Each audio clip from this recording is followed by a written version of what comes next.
see if that works. But Jeff, again, thank you for coming over and dropping a follow and trusting Zane's recommendation. You want to break free? Has it been a long day today, Jordan? It's probably tired, needs to go to sleep. It worked that time. I was able to pull it up that time. I was able to, it wasn't let me restart it the first time I tried. Jordan, how you doing today? Leaving punching peoples. How was the punching? Again, some more pictures. Most of these pictures here, I believe all these pictures were from Not Nick Cage. Again, G-Funk and several other people that were helping out with Romans for the ReachCon, getting pictures for like B-roll and promotional material. They'll be sharing their videos and photos that they took, I believe, like Wednesday, I think is what was said in the Discord. If I'm wrong, those who are in the Discord, let me know. I think that's what I saw last time for an update for that. So hopefully, G-Funk said he recorded like most, if not all, of the painting thing. He said most of it. He said I might have missed like the last couple minutes. So I can hopefully show y'all a recording of that. Bailey had to help me out. They didn't have. I don't think they had enough people back at the booth to help out. They had somebody on the sound who was running 3 lapel mics for me, Susie, and Steph, and then a handheld mic for Aki, who was helping host because I needed that. Aki saved the day. I'm not gonna stop saying that. That really helped out. It also helped calm my nerves too, having Aki be there. Not gonna lie. But she had to basically be back there running the video, running the wheel for the punishments, helping out with the timer for the punishments, how long we had for the segment. We originally were going to have like a 45 minutes to an hour, but because of the time crunch and how long it took me for setup, because it just was so much, and I thought I would be able to handle it. And between I was trying to help Steph. I was teaching Steph how to paint a little bit on the side. I was trying to set up everything, and just in general, the whole schedule was behind. And so everybody was feeling the time crunch and the pressure, and we were trying to make it feel natural for everyone else. And so we were trying to make sure that nobody else felt the pressure in the audience, but only we did, type deal. And so we went from like 45 minutes to an hour for our segment to 30 minutes. So it was very much a stressful time. And so a lot of amazing work happened there. God really was working and kept us all calm, cool, and collected, and it was a great time. But either way, you know, it was just about 4:45, 4 hours 47 minutes is the last time I saw. 4:47:30 was the time. Okay, we'll get that timer set, and I'll add like 2 minutes to it for the crash. It's okay. What? I just have to wear a costume a little bit longer for a costume-a-thon. What?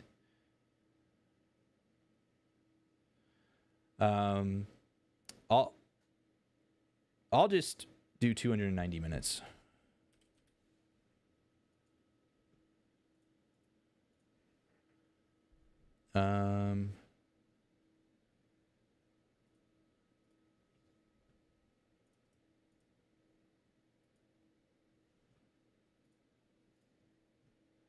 Hold up.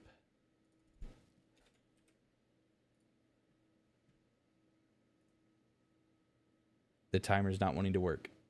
Classic. It's classic, right? Of course. It's okay. We go with this.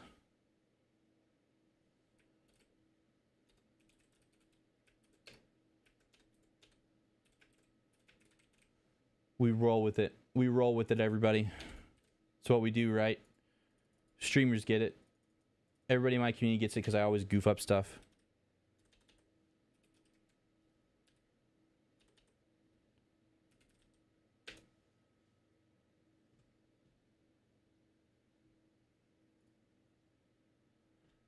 There we go.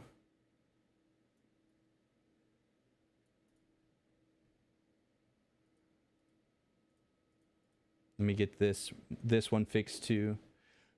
Inception. Y'all can see my cool stuff. Again, by the way, if you're a streamer and if you're not taking advantage of streaming vertically on YouTube and you don't know how to do that per se, for either for TikTok, for YouTube Live, then you can get the ADEM plugin, and it will basically add a vertical plugin to your OBS. Really great. Okay, really works out. It's really nice. Okay, I highly recommend it. I like it. So if y'all need something like that, if you need help with that setup, just message me and I will help you out. So there you go. Boom. We done. We got the timer back. We got the timer back. Thank y'all for going and checking those times. Yeah, it's cool. It's good enough. It's close enough. As long as we got a general, time for everybody. Oh, a lab would work for me. Easy to train. I could pull up to 200 pounds. Yeah, labs are great. They're great out here in Texas. Aki exudes an aura of peace and safety for real. It's true. Like, I don't know what it was. Like, the whole flight over, I'm thinking about, like, we could talk about the pain stuff, but a little bit more later. But, like, I was like, oh, the dogs are going wild. Bailey just pulled back into the driveway. But like I knew I couldn't do the painting and the hosting at the same time. Like I'm thinking that the whole time, like I don't think I can do it. Like I wrote the whole itinerary setup. Like if y'all want to see how my brain works for itinerary stuff and for writing out things and scheduling stuff and planning things out. Like I wrote out the whole itinerary. I'm a landscape artist. Okay. Don't judge that. Right. I got that all typed up and I'm thinking to myself, I'm like, I'm having to host this at the same time. Nah. And so I asked Aki the evening before, and he was like, "Bro, I would love to help." And like as soon as he said that, I'm not gonna lie, my whole body just relaxed. My whole my mind relaxed, my body relaxed. I didn't feel stressed out at all. Like the way he said it, just hit. It's like okay, we're good, we're set. We don't need anything else. Like we got Aki. I can just feel peace from that. God's got us. I knew I needed one other person to help me out with the event. I'm so excited, and so 100%. He just exudes the aura. Pop goes on a 5-minute coding adventure. My eyes, good. Be blinded or be overwhelmed. Hi.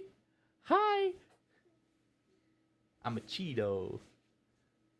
What? Can you tell you something? But you're gonna be mad at me. What did you do? Do I need to mute?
My wife got lost. No, not lost. Went wrong way. She went the wrong way with the baby for like an hour of walking. No, it was only 15 minutes before I stopped, sir. No, you can't eat the mic. I had somebody come and save us. It's fine. Hi. Shout out to Oh no. Shout out to James's mom. Please don't eat my face. I was gonna call James first. I need his phone number, by the way. I only followed him on Facebook, so I called his mom. Oh. You can't. No, don't pull on that. Can you hold him long enough for me to go potty? Yes. Okay, thanks. But yeah. DB Gilbert? Yo, what up, Gilbert? Wait, hold up. I gotta double check I'm following Gilbert because Gilbert, I followed you on mobile and I found out like a lot of the people I followed off mobile didn't go through. Yeah, yours didn't go through either. What the heck? The mobile app is tripping, yo. I just followed you, B Gilbert. I thought I followed you on mobile while I was there. And apparently my mobile app, I only followed the 2 people of like the 20 or 30 people that I followed. So, or I thought I followed on the app. I'm gonna have to go check everybody. But It was very, very much a pleasure to meet you this weekend, Gilbert. Great to meet you. How's the homework been? How's the family? Unrelated note, for some reason, I'm bow carving. You're now carving chips. They're craving chips. I'm so sorry. That might be me. You can't eat my headset. My ears, good. The baby. Y'all can have, look at that. Yeah, does it taste like licorice? Oh no. Oh no. Ew. Oh, it's so slimy, dude. Stop eating the mic. Please?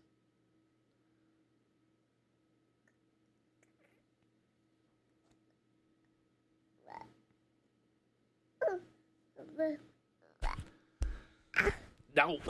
You try to distract me. Streaming baby boy, yes. He wants to be the center of attention. Ow. Everything's got to go through the taste test. It's true.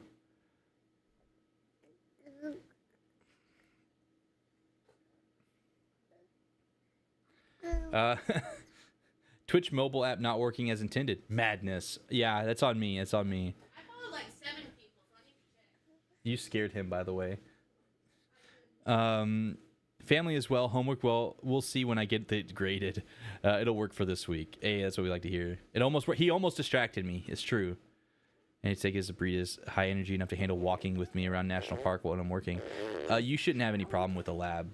Labs, as long as, every dog is a little different, but most labs will be good to go. Evoke with the hype. All right, we're going to keep going through some pictures. Again, this was Slife and the 5 churches on the end of day 1 that had some wonderful music. And Susie, like we were saying earlier, had a wonderful message of encouragement for us content creators. Us content creators. And it was wonderful. We were talking about that already. And then we had Rob Motti, which is the guy who runs Faith, or started Faith on the Field, or hosts Faith on the Field, who does a lot of interviews with Christian professional Christian pro baseballers and footballers and whatnot. And he really went into a deep, very deep conversation of his walk and his life and his testimony of being raised Catholic and going through a bunch of stuff. And I'm really simplifying a lot of these stories, but long story short, he went away from faith and partied hard, made some bad decisions, found himself at a church, being invited into a church by a girl that he was wanting to date at the time. Went to this church in New York 2 times, found himself, refining his faith and rededicating his life, and telling us about how he was hosting this reality show, several reality TV shows with his wife, and they had a lot of faith that they were trying to bring into the shows, and to the point where, like, all the Hollywood producers was like, hey, no, stop talking about Jesus, stop talking about this God stuff. We don't want that. And eventually he was going into like prison ministries. Again, I am paraphrasing so much, but he ended up going into some prison ministries, and he really wanted to go into that. He went to his pastor about this, and his pastor said, but you're in a field that needs Jesus.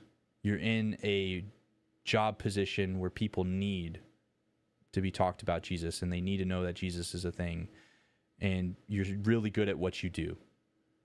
Why would you give up your gifts and your talents to do great things and tell people about Jesus and reach out to people in like prison ministries and all these different ministries? But you're in a place, in a position where you can bring your faith into your workplace.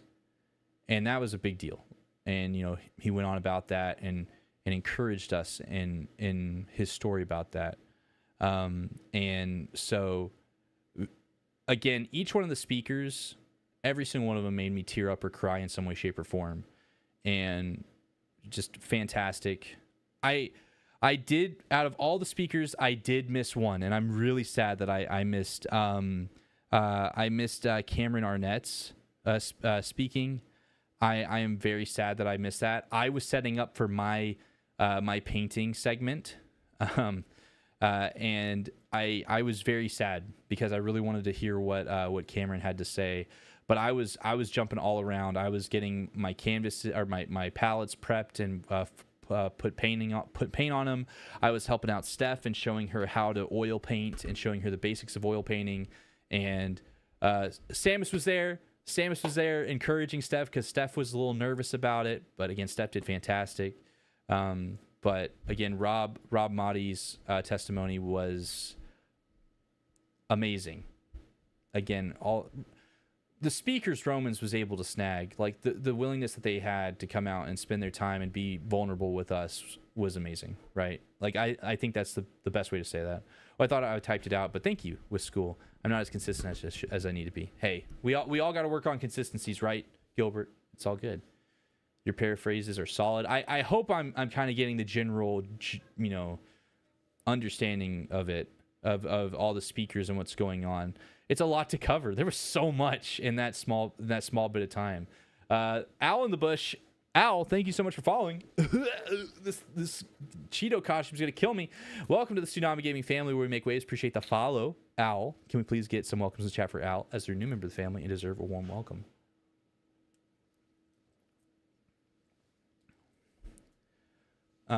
Indeed, welcome to the fam. Samus was there. Metroid Prime, the Metroid Prime. Yes, Al. Al, I hope you're doing well today. All three of y'all killed it. Thank you, Gilbert. Cameron's game for sure left us all with a second thought. Yeah, and I heard he had really good segment. I'm really sad I missed it. I'm looking forward to. I'm hoping it got recorded so I can be able to. Kind of listen in what was said. It was just a good time. So, there was DDR there and Guitar Hero as per request of Jate, and that was pretty fun. Apparently the DDR was a little jank, but it was still fun. And one of the Guitar Hero guitars didn't work. Oh, but there's Cameron Arnett. Again, really sad I missed what he had to say. Again, it's so wild that a lot of these shots here have my painting in the back, and Romans was telling me that they're going to use a lot of this for like promo material, right? That makes me so nervous. I don't know why. I'm very nervous with my art in the back. I shouldn't be. But there's Pony giving us some word of encouragement and talking to us about streaming experience and whatnot. I had heard that they got recorded. I believe they did. From what I understand in the Reach Conference Discord, they're going to be sharing that raw footage with us whenever we or in a couple of days, whenever they get everything kind of processed and gathered. If I were to stay here in Minnesota, I'm thinking about getting a Samoyed? I don't know how to read that, honestly. Solar, my brain's kind of. But Al, how you doing today? Al in the bush. I totally did not know about the Guitar Hero till today. I'm upset I missed out on that, right? I found out while I was going over to show Steph how to paint a little bit. The labs are really nice. Get like a golden lab or a blonde lab. They'll do better in the heat because they won't have a dark collar. Most of the time they enjoy water a little bit more from my experience growing up training labs for duck hunting with my dad. And they're always really sweet around children and just really high energy.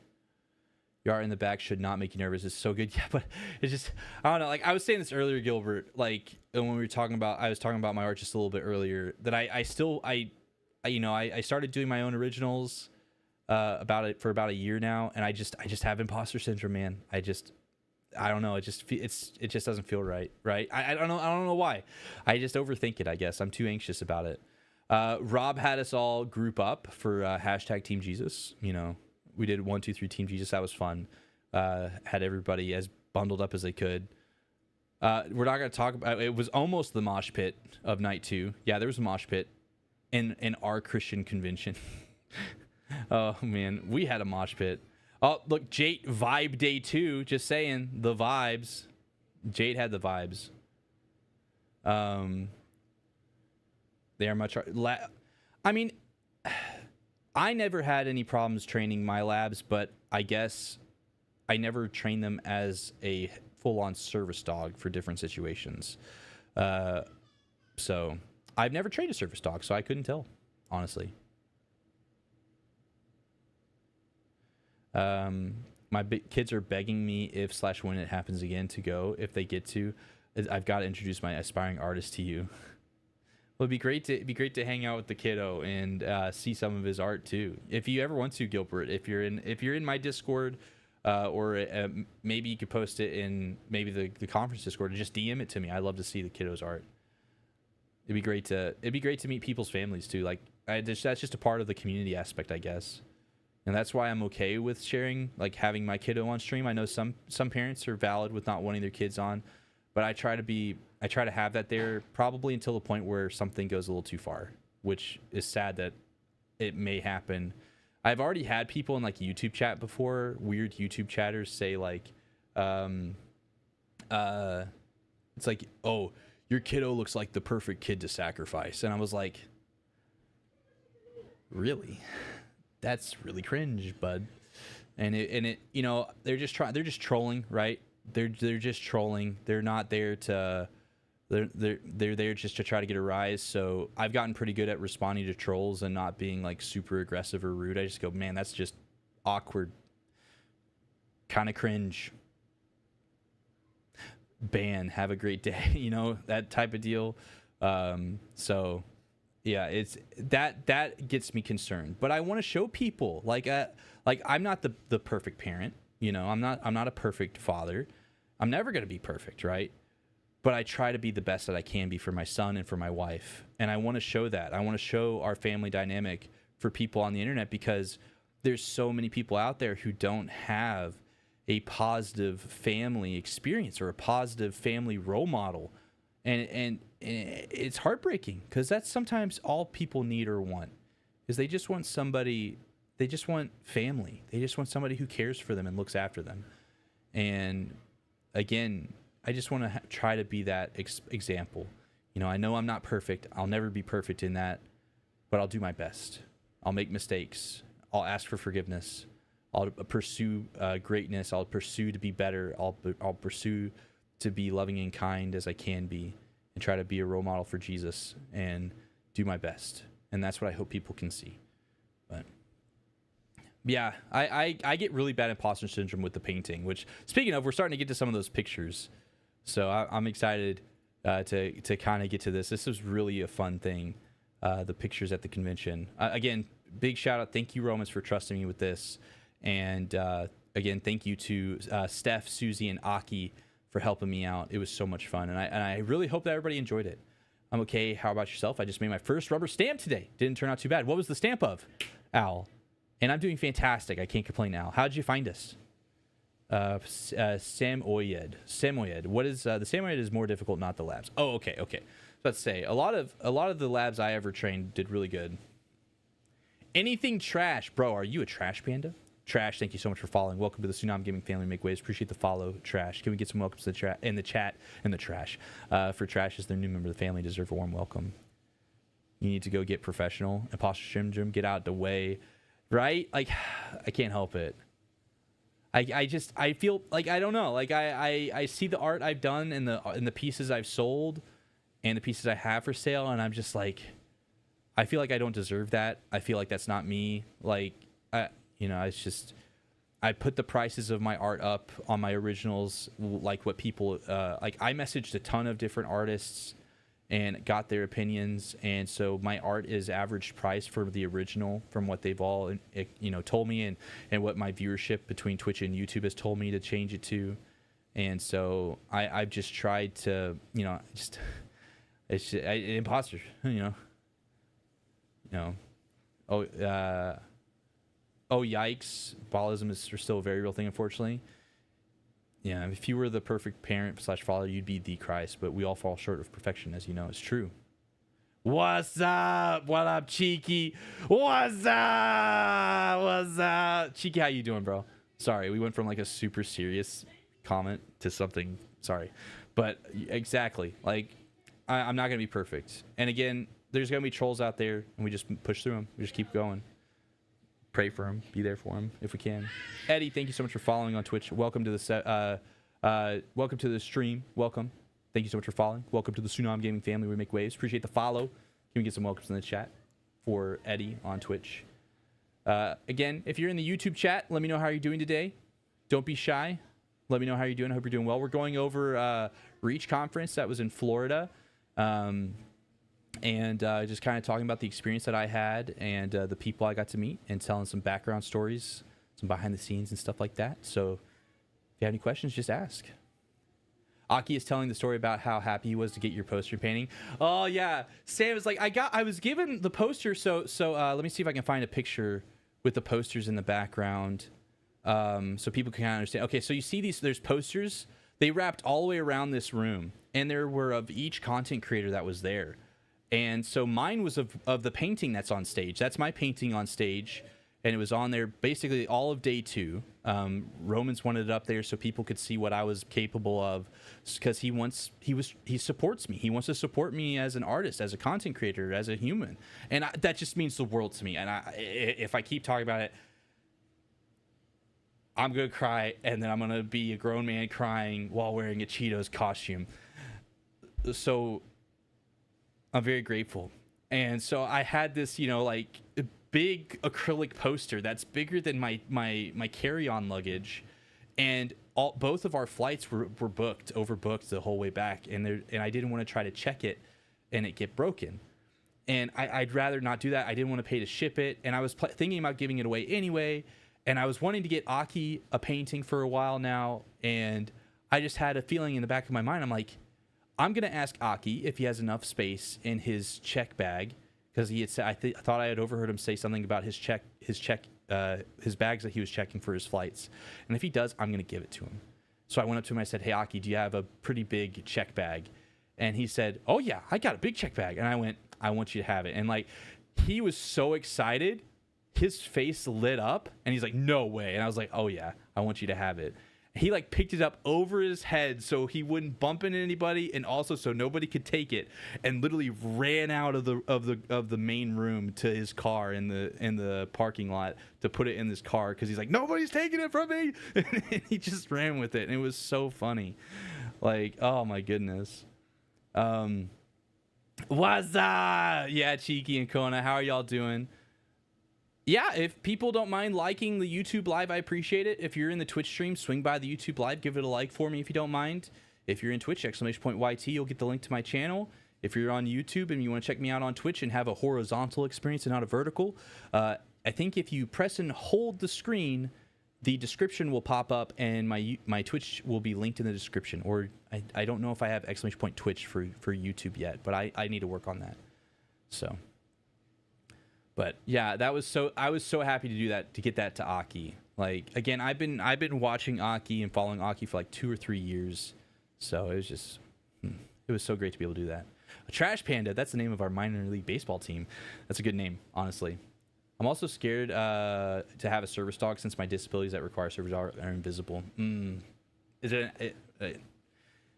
Oh, yeah, that can be difficult. I've never known somebody. I've never had a friend who had a service dog. I've had a couple friends who had like actual emotional support animals, who, like, if they knew if they were gonna go through like as soon as they went into a depressive state, they'd pop up out of nowhere. It's like what my dogs do for me. Francis, thank you so much for subscribing on YouTube. Welcome to the Tsunami Gaming family, where we make waves. Appreciate that subscription, Francis. I hope you're doing well today. Please let me know how you're doing in the chat. Love to hear from you. And Nico, thank you also for subscribing on YouTube. Welcome to the Tsunami Gaming family, we make waves. Appreciate the follow. Let's get some welcomes in the chat, in the YouTube chat for those two, Francis and Nico, please and thank you. If y'all are subbing on YouTube and you're enjoying the live stream, we're just going over what I was doing this past weekend. And if you're interested in supporting me up and you think you'll enjoy the content, check out the long form content, the short form content. If you like it, great. If you don't, let me know so I can make it better, you know?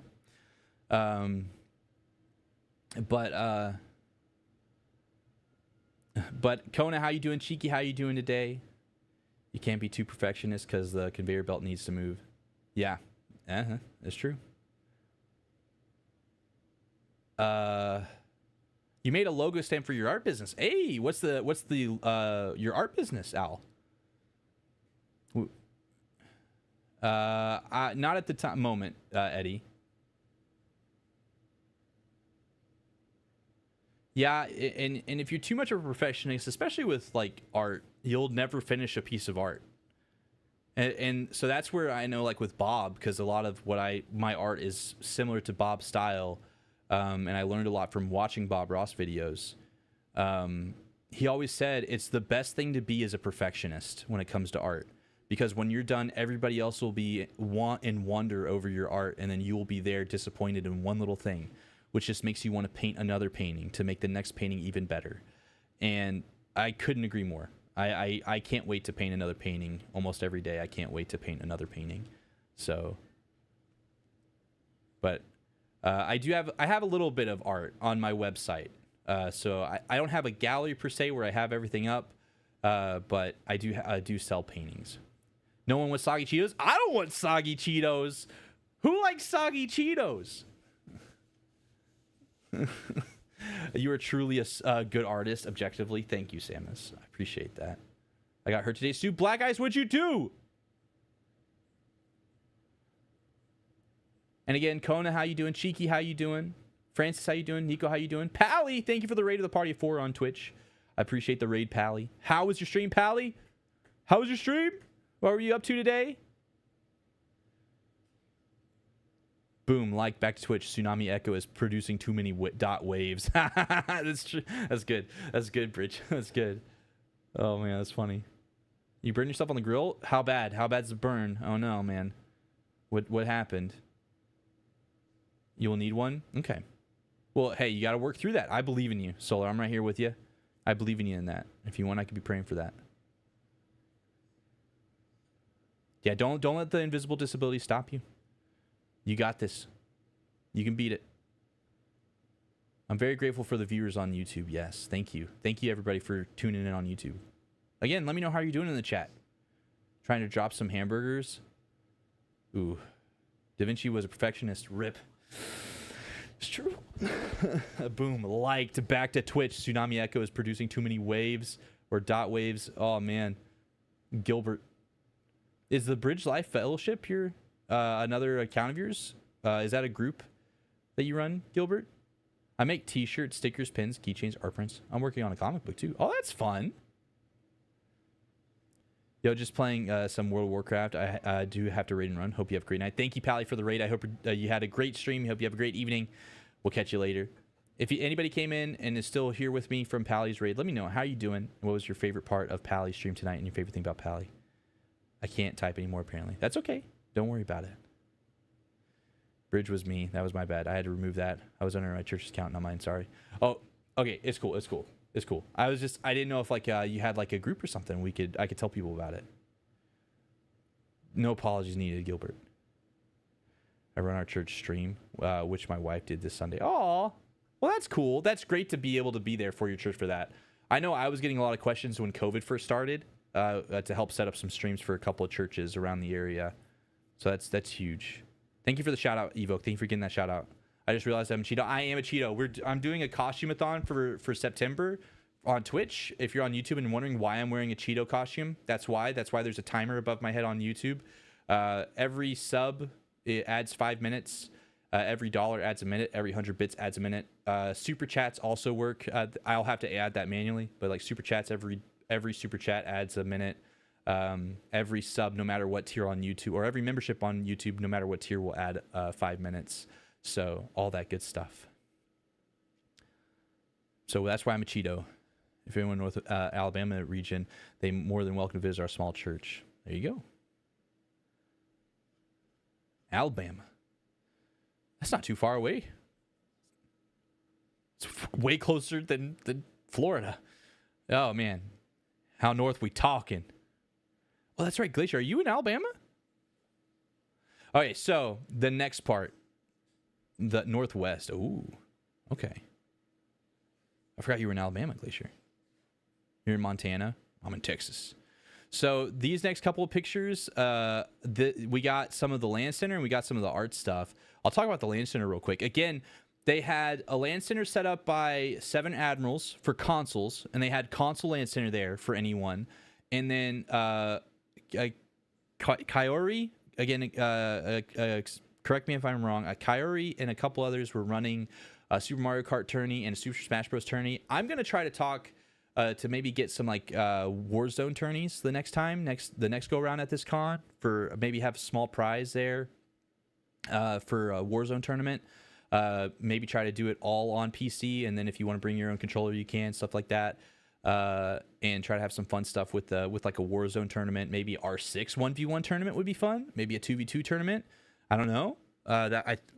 Tournaments take a lot of time though, so it's one of those things where I'll have to ask and see what we can do. But it was really cool. They had more than enough computers for everybody. I think they had like 30 stations or something like that, 20 to 30 stations, which was awesome. And a huge the console LAN center was awesome. It was epic. It was so good. Very, very awesome LAN center set up for everybody. And so for the painting event, those who weren't sure, Gilbert got some pictures. These are pictures from Gilbert. We had Dapper with a picture and Gilbert with some pictures. We were painting along with the Bob Ross episode. If you want, I was showing this earlier. I had mind your eyes. It's very blinding white. I had like the whole thing set up. I planned this all out and made up the kind of mini game myself. Romans approached me asking if I'd be willing to paint on stage in front of, a live audience in person. I was like, sure. And he wanted me to do like a paint off. I'm like, I don't do so good painting competitively unless it's like really silly and goofy. And he's like, okay, we could work with that. And so we ended up going towards where we painted along with the Bob Ross video. And during the time that we were watching the Bob Ross video, every 5 minutes we'd spin a wheel that would have a punishment that it would give us. And, here's the punishments we had on the wheel. Flip the canvas upside down, use a toothbrush as a paintbrush, which we didn't have toothbrushes. So I went and grabbed like the plastic utensil packages from the serving area at the convention center or at the church there that was hosting the convention. And so we were literally at one point had to paint with only plastic fork and a plastic knife. And I even used a napkin, I think, for a little bit, because the only thing we could use what was in that packet. Get a high five from somebody in a crowd. Blindfolded painting. Use only the palette knife. We all swap to someone else's painting for 5 minutes. Paint with the brushes in our mouth. Switch hands. Finger painting only. Jump scare throughout the whole event. So whoever was at the sound booth just triggered a loud scream every few seconds whenever they wanted. Someone from the crowd takes over our paintings and we must direct them.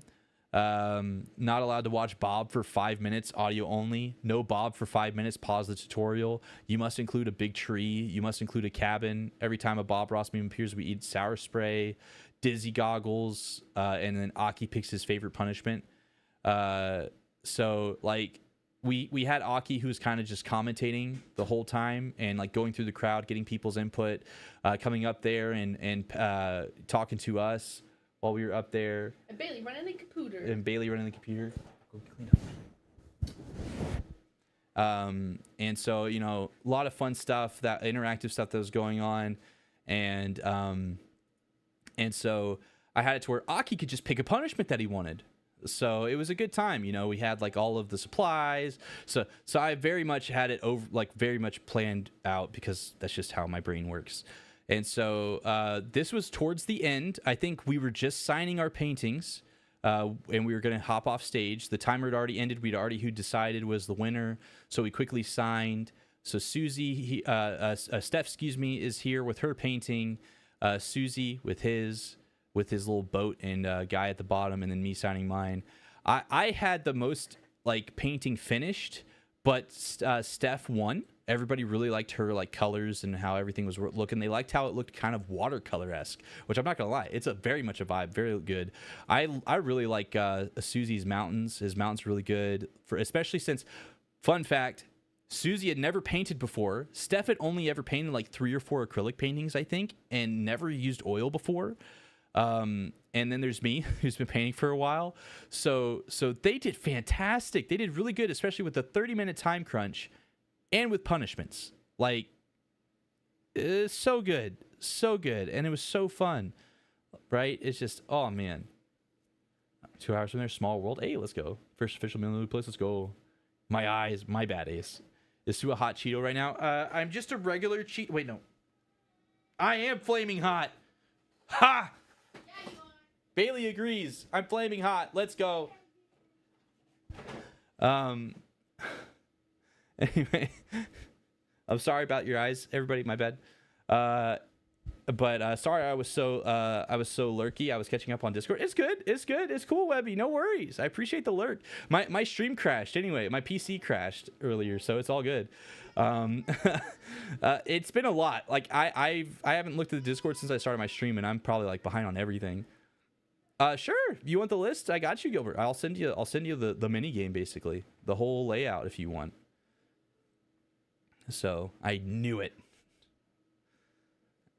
But really cool stuff. These pictures here were taken by Not Nick Cage. Again, Steph looking majestic. Oh my gosh. Steph looks so majestic right here. And then Aki holding the easel for Susie was hilarious. And Aki was like, I'll be your easel.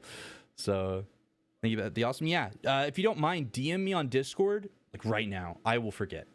So if you please, I know how my brain works. If you could please DM me so I can see the red ping, and that will be a reminder for me so I can get that to you. I don't want to forget. I hate forgetting stuff. He stuck his face into the canvas from behind. Oh, did he? I didn't even notice that. Oh, that's so good. Oh, man, I was so focused on my painting. I did not know what was going on behind me. I didn't care. I was just interacting with Aki whenever he talked to me. Aki did so good at like controlling the crowd, basically. And that's why it was so crucial to have somebody help out with hosting this. I like thinking back on it. Like I wrote up the whole event. I came up with all of the like the mini game aspect to it. Again, like we were supposed to. A couple of things were just lost because it didn't happen because we just didn't have the stuff for it. Roman's had so much on his plate, and there was some stuff I forgot to put specifically in a list to be ordered, and that's on me, right? And like the plan was to have a golden paintbrush that we could use as a prop to say when we wanted to have a free pass on a punishment. And then we each have one black paintbrush, and it can be used once, and you can remove a punishment and place it on everybody else. The way we ended up playing it, because I was so confused and so like was we just basically got one free punishment to take off the wheel and not give to anybody. And Susie at one point was like, yeah, so wait, y'all take that punishment because I'm taking it off. And I'm like, no. And he was totally right. And I remember saying, no, we can't, we don't do that, we just remove it. And I was just, and like I didn't know I said that until afterwards. I was like, oh, I didn't even follow the rules of my own game that I made. Like I didn't even follow the own rules I made. But in the end, it worked out better because we were on such a time crunch that the way that we did it worked so much smoother and so much better for the time. Like again, I originally planned for like 45 minutes to an hour from start to finish, and we literally only had 30 minutes from start to finish. So literally the painting part was like 29 minutes long. We painted for like 29 minutes long, and it's just there was just so much going on. But I remember Susie's like, yeah, so I'm gonna remove that and y'all get it. I was like, no. I feel so bad. So we didn't even play my game correctly. But we were supposed to have like a black paintbrush with like a skull on it where we could say, I want to give somebody a punishment. But again, that would have eaten into the time. And so it was better that we didn't do that anyway. So it all worked out. Like it all worked out way better because we had to take out some things and work on some other things. And that's okay. But I'll get this list to you, no problem. And that way anybody can use it. If anybody wants it, you can have it. I'm okay with sharing it. Okay, I put it together. My whole thought process when I was making the event up and typing everything up was I don't know who will know me was my first thought. I knew none of my I knew there was no non-streaming followers that were going to be there, basically. Like I knew Trevor was going to be there, and of course, and like Aki and several other streamers that I had known, but none of my followers were going to be there. So it's like I'll have some streamers who know who I am, but most of the streamers that are there don't know who I am because I don't know who they are. We haven't got to meet yet. And so I was like conflicted on how to write up the event. And what I ended up settling on was we're here to tell a story first, more than anything. The story is going to be we have to paint along with Bob. Okay, now we have to finish a painting within a time period. And we need to have, that's the story in the end, is we were painting along with Bob and we have to have some form of a completed painting by the end of the video. Now let's throw some stuff in between to make it a little bit more difficult to get to that end point. I do punishment wheels all the time. Why don't we do something like that, but with painting? And so that's what it turned into. And it was so much fun. So, stuck his face in the hamster spine. Not sure Susie noticed either. He got paint on his nose. I knew Susie got paint on his nose. Yeah, that's so funny. Yeah, you can DM me, Solar. We'll get that sorted. DM me on your account. We'll get that sorted. Am I doing R6 later tonight? I don't know. It's already almost 10 o'clock with the story time, so probably not. I'll be playing R6 tomorrow, though. If I can, I'll do a longer stream tomorrow, and I'm going to be playing Standard tomorrow and playing with you, with viewers, all that good stuff. So I'm definitely playing R6 tomorrow. So, but again, the paintings were really fun. You know, again, thank you to Not Nick Cage for getting pictures during the event, and then other people who were able to get pictures, like Gilbert had some pictures, Flat Cap Dapper Pastor got some pictures. Again, I'm thinking G-Funk said he recorded most, if not all, of the painting segment. And if I can get that raw footage as soon as I get it, I may try to slap it together in an edit, and I'll either post it on YouTube or we'll watch it on stream. So some of the punishments. So the punishments that we had for this, by the way, the first 5 minutes was a freebie. The second punishment was, I forget what the second one was, but I don't think the second one was the second one finger painting? Yeah, the second one was finger painting, wasn't it? We had finger painting as a punishment.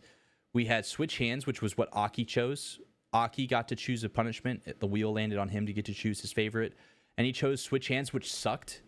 It was not fun for me because I've spent 5 years painting with my right hand and not my left, whereas Susie and Steph have little to no painting experience, so it was like they were painting with the other hand, with a primary hand anyway.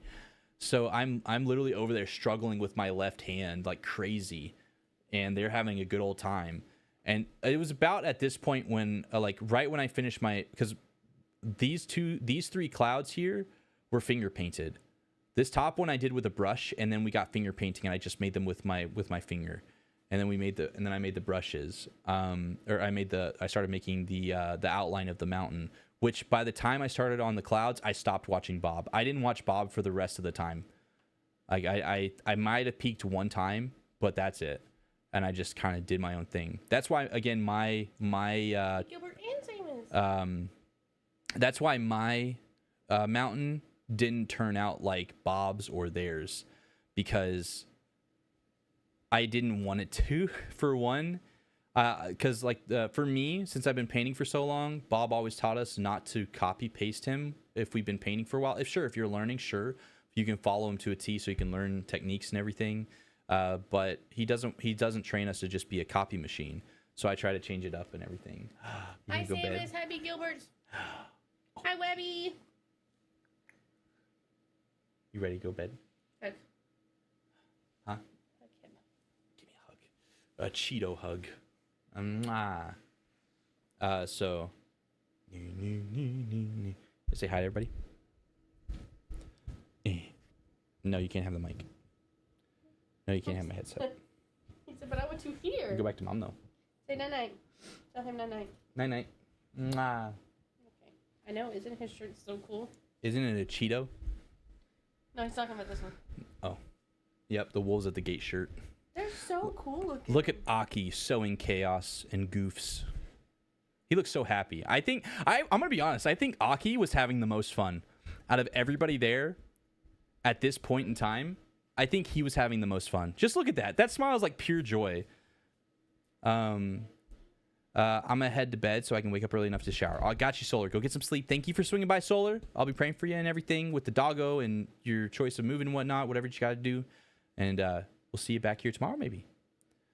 But yeah, Evoke, I'm gonna go ahead and just say no R6 tonight, but tomorrow I'll play R6. Probably play Standard if you're down. You down to play some Standard tomorrow with me, Evoke? You gonna carry me? It was awesome seeing you guys paint. Bob was painting so fast; it must have been difficult catching up with him. Yeah. What was bad? Like what was rough, Sarah, was those canvases were just so ginormous. So the canvas that Bob's painting on is 18 by 24, and that was the canvases I put in the list for order. Whenever Romans and his wife were getting like a test setup with the easels and those canvases on stage, the canvases were just too small, and so they went and basically got one that was nearly double the size of that canvas. They went from an 18 by 24 to a 24 by 36. That was a huge jump. That again, that's probably close to 3 paintings worth of a canvas. And so we were already going to struggle with an 18 by 24. I'm pretty confident if I followed along with Bob, even with punishments, I could easily keep up with him on an 18 by 24. I was struggling keeping up with him on the 24 by 36. Like I was struggling 100%, Sarah. I technically got a completed painting. I think the only thing I was missing is I needed to get bushes at like the very bottom. But still, like I needed to get bushes down there or something. But the finger painting and painting with the utensils was super fun. We had Rob Motti leading a small group, and people could ask questions and input.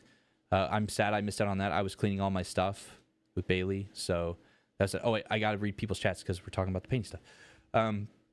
G-Funk has a video too. Yes, G-Funk got a video. I went up and asked him because he came up and asked me. He's like, "Hey, is it gonna bother you if I like get up on stage and like put a camera in your face?" I'm like, "Dude, I'm a streamer. I have a camera in my face all the time. You know, a camera doesn't bother me. People don't bother me being around me. Like if I'm locked in, I'm locked in. Unless like you're talking to me directly and like poking me, you can't break me out of my concentration type deal." And so I was like, "Yeah, G-Funk, get up there, get whatever you need, man. You have fun. You have fun with doing what you're doing too, because you know the people who are recording and taking pictures, they need to have fun as well. They need to get the cool shots and get where they need to have fun." So,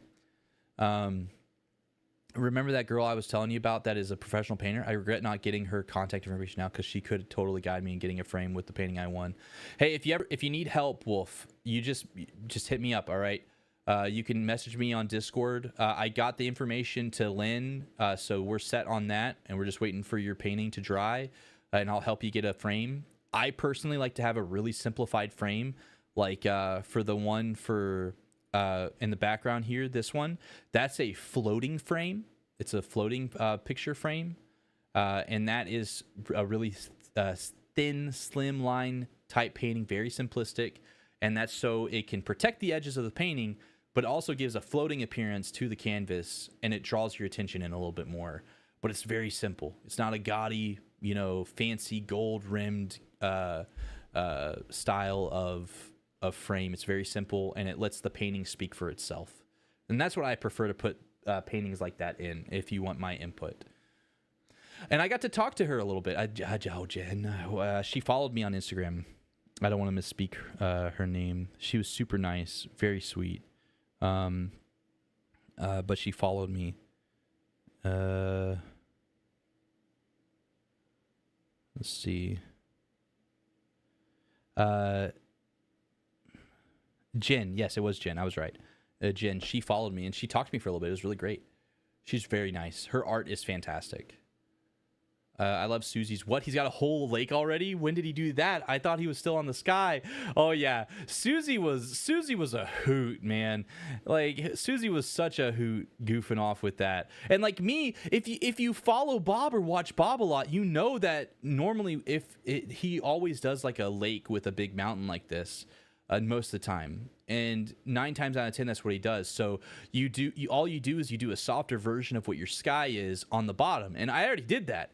And the one time I peeked was I was like, I think I saw in like the thumbnail of this painting, or because I looked at like probably 20 different paintings because I picked the painting, and I sent the video to them so they could watch it if they wanted to. I recommended it. I said, I recommend y'all watch this video before we get up there and paint if you want. If you're nervous, it'll help you so you can get a mental image of where your steps will be when you're up there. I didn't get to watch it. All I did was I looked at 20 different of the paintings, and I just went like, okay, yeah, this one, we'll go to this episode. So I knew at one point he had like another mountain range like cut in front of the big mountain, and so I peeked up then, and that's when he started putting like a lake in. And I was like, oh, we're doing a lake, so I already knew, and I was just going. But it's so good. I love that here. It's like Susie's trying to like cheat off of Steph's homework. You know. That was hilarious. Hiya. Y'all were saying hi to the kid, weren't you? Oh, hi. He's 100% charged by the people. Facts. I was getting charged up by all y'all reacting, like hearing people laugh here and there and joke around, and all that was great. It really charged me up, because it's like, again, the whole point of it was just to make somebody laugh. Like the goal was to make one person laugh, and for Susie and Steph to have a good time. Like I wanted them to have a fun experience with the oil painting.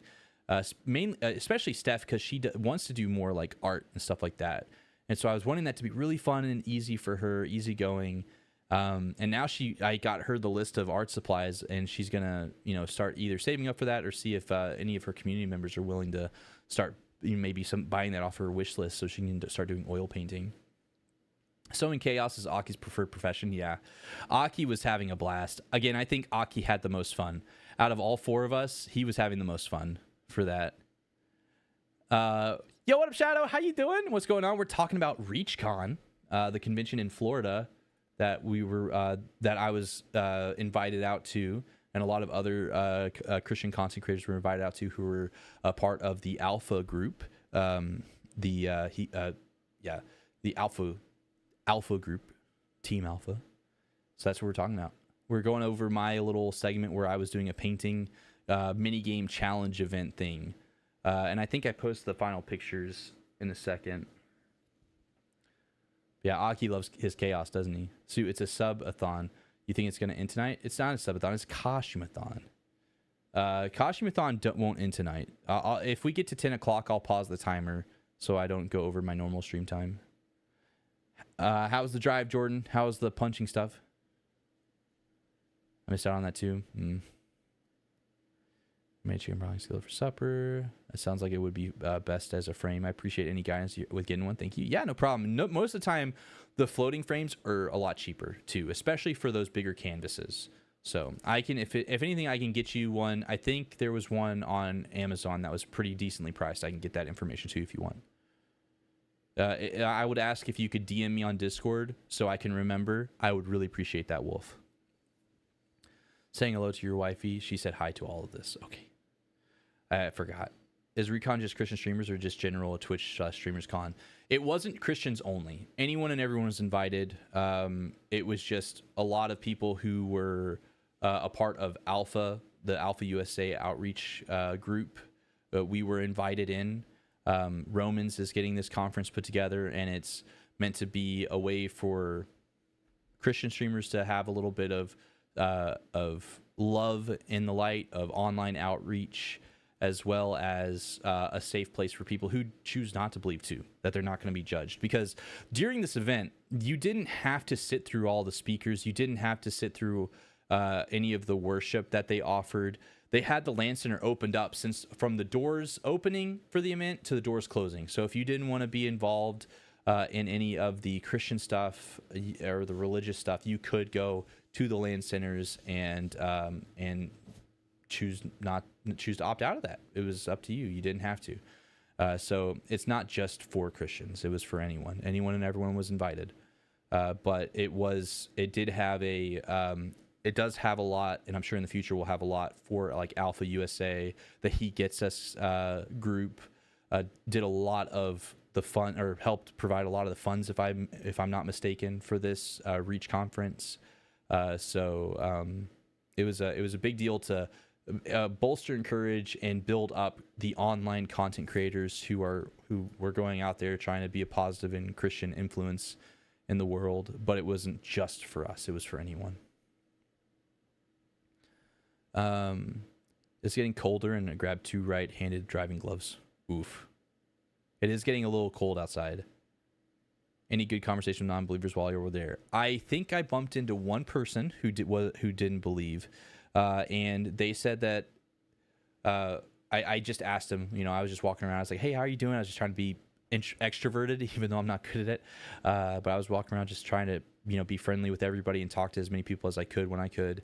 And I bumped into one person. I was like, "Hey, what do you stream? And are you a Christian streamer?" He's like, "No, I'm just here for the conference."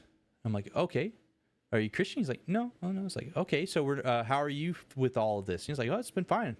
I haven't felt forced to take part in anything I didn't want to, and it's been a great time. It's been really positive."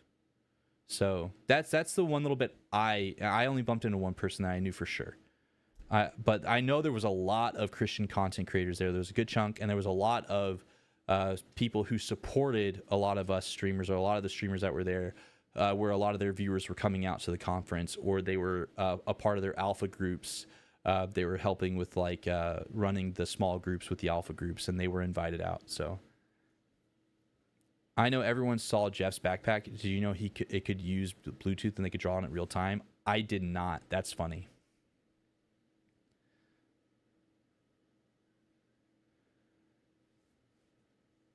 But Rob Motti had talked for a little bit. That was nice. More D&D.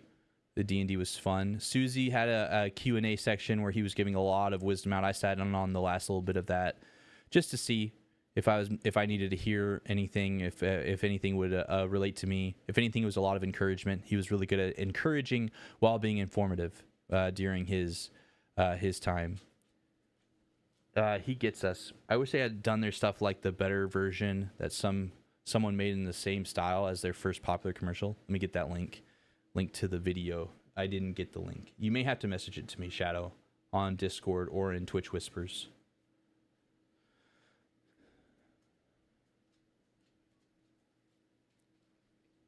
We had several VTubers there, though, so it was pretty cool. Really brave of them to come out.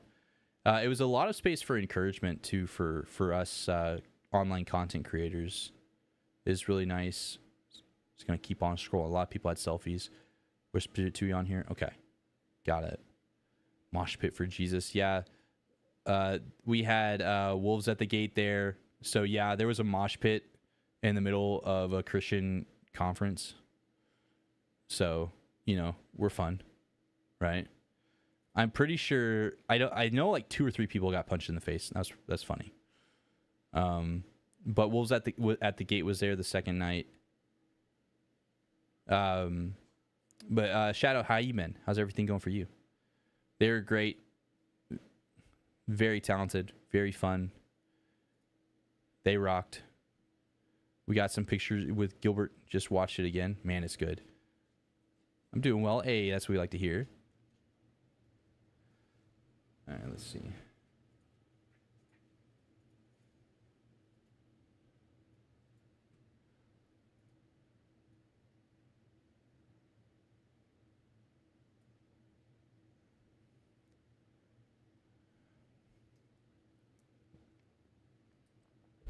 Yeah.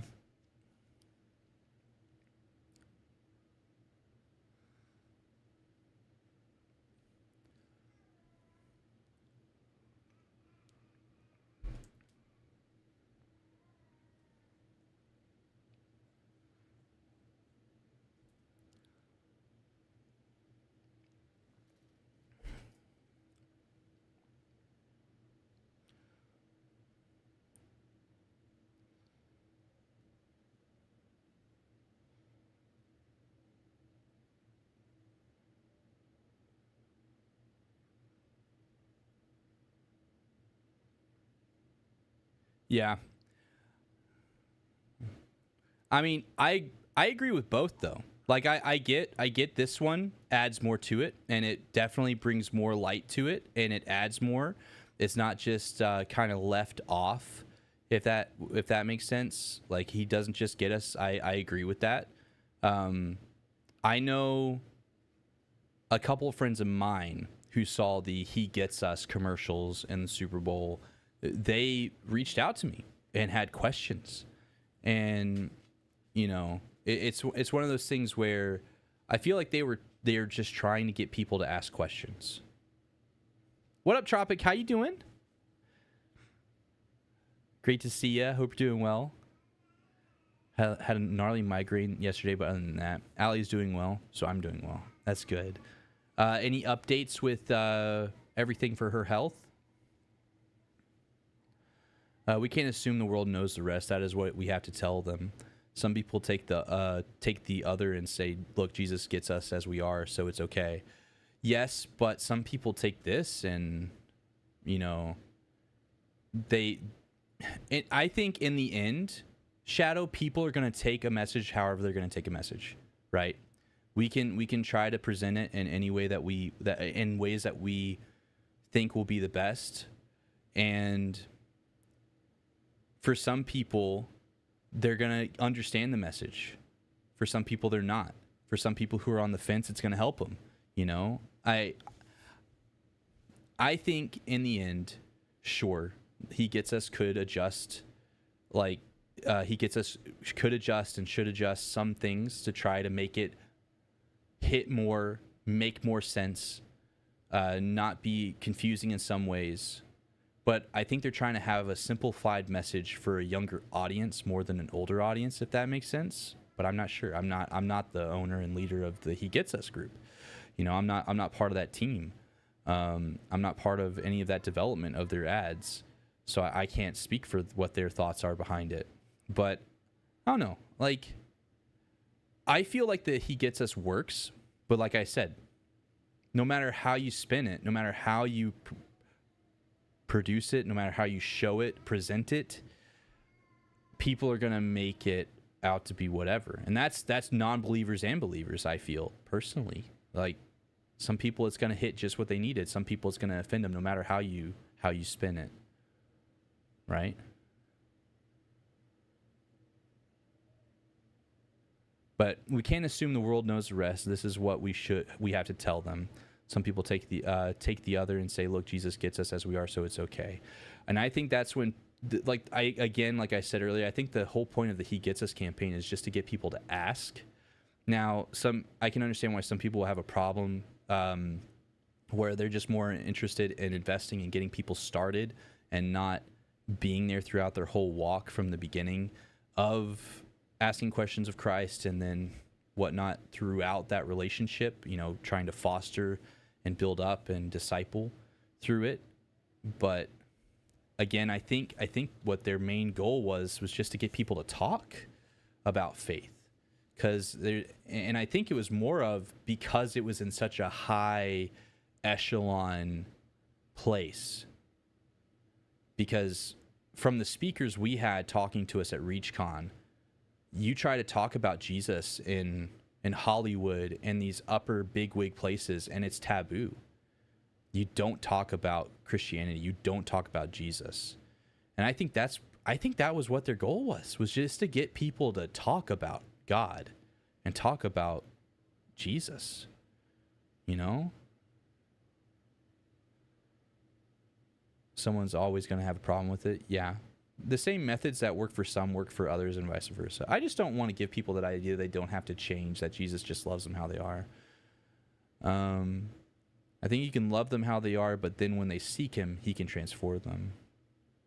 No doubt, we still have to love people, but the original He Gets Us makes it seem like Jesus is okay with them being however they are when he isn't. He came to save us and give us new life and to be a new creation. He came to save us from the wrath of God because we are apart from Christ. We are apart from Christ, and or when we are apart, what we are apart from Christ condemns us. Okay, can't read. Yes, but you know, it's like, again, he still. I think in the end, he doesn't accept this. Right, he doesn't accept the sin. He accepts us. He accepts us because if we're not accepted, then we're not allowed to try to get better and try to continue with that walk, right? So, like what we were saying, you know, he loves us and accepts us as we are, but you cannot allow yourself to continue in that way, which all of us Christians know. Like that's Christianity 101. That, you know, you give your life up to Christ, you give your life to God, and he will help you get through that sin, get through those trials and transgressions as long as you lean on him. But I can see where you're coming from, Shadow. in the end, I think the whole point of the He Gets Us, which again, He Gets Us did a lot of, they did a lot of work to, and a lot of fundraising to get just that commercial out. It was a lot. From what I understand, it barely made it into the Super Bowl originally. And so I get where some people have an issue with the core, like the core thing of He doesn't just get us, He saves us, with this ad that you sent me, where, you know, the Christian Super Bowl ad they should have made, He saves us. But I think that He Gets Us is powerful too, right?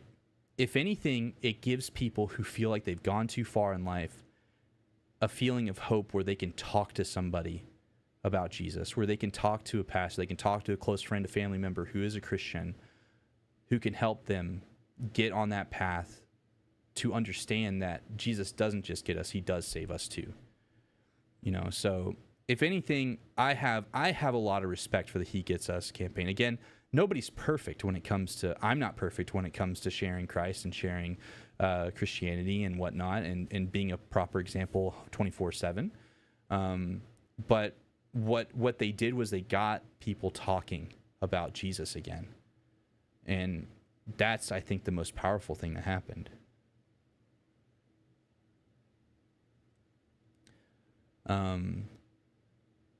So I took it. He loves every single person not to sin. He saves us as we are, but changes us. And He is not okay with us staying as we are. And I personally don't think that's what the He Gets Us campaign is saying. But like you said, people will assume that. You're right.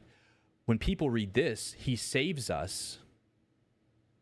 If somebody's living in a world of sin, and they're comfortable in their sin, they don't feel like they need to be saved. Right? No matter how much we tell that to them, no matter how much we try to tell somebody who's living in a life of sin, just like all of us are, because none of us are perfect, it's like, you need to turn to Jesus. He will save you. So many people get offended because they feel like they don't need to be saved. And so I think that's why they went with He Gets Us, so people could understand that they can go to other Christians and talk about their life, talk about what's going on, because Jesus gets them. And I think that's what their primary thing was, or what their idea is.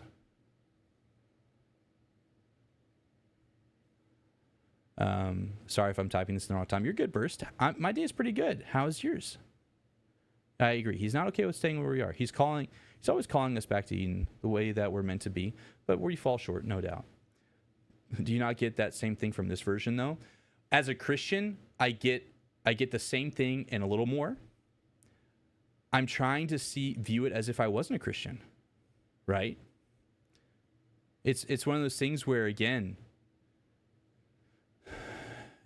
whenever you talk to somebody, right, and you're trying to share your faith, if you go try to talk to somebody in public that you have no relation with, you've never talked to them before, you don't just say, you can, and sometimes it works, sometimes it doesn't. Just like He Gets Us worked for some and it didn't work for others, right? Just like this would work for some and it wouldn't work for others, right? But if you go up to somebody in public who you have no relation to, you have no history of past anything with them, and you just say, have you repented and, accepted Jesus as your Lord and Savior? Some people may say no, who are a little bit more comfortable with that religion talk, and you could have a conversation with them potentially. Most people would either not interact or be offended, right? At least in my experience.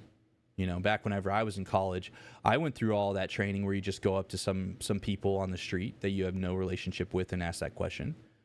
There's like one time I almost got punched in the face, right?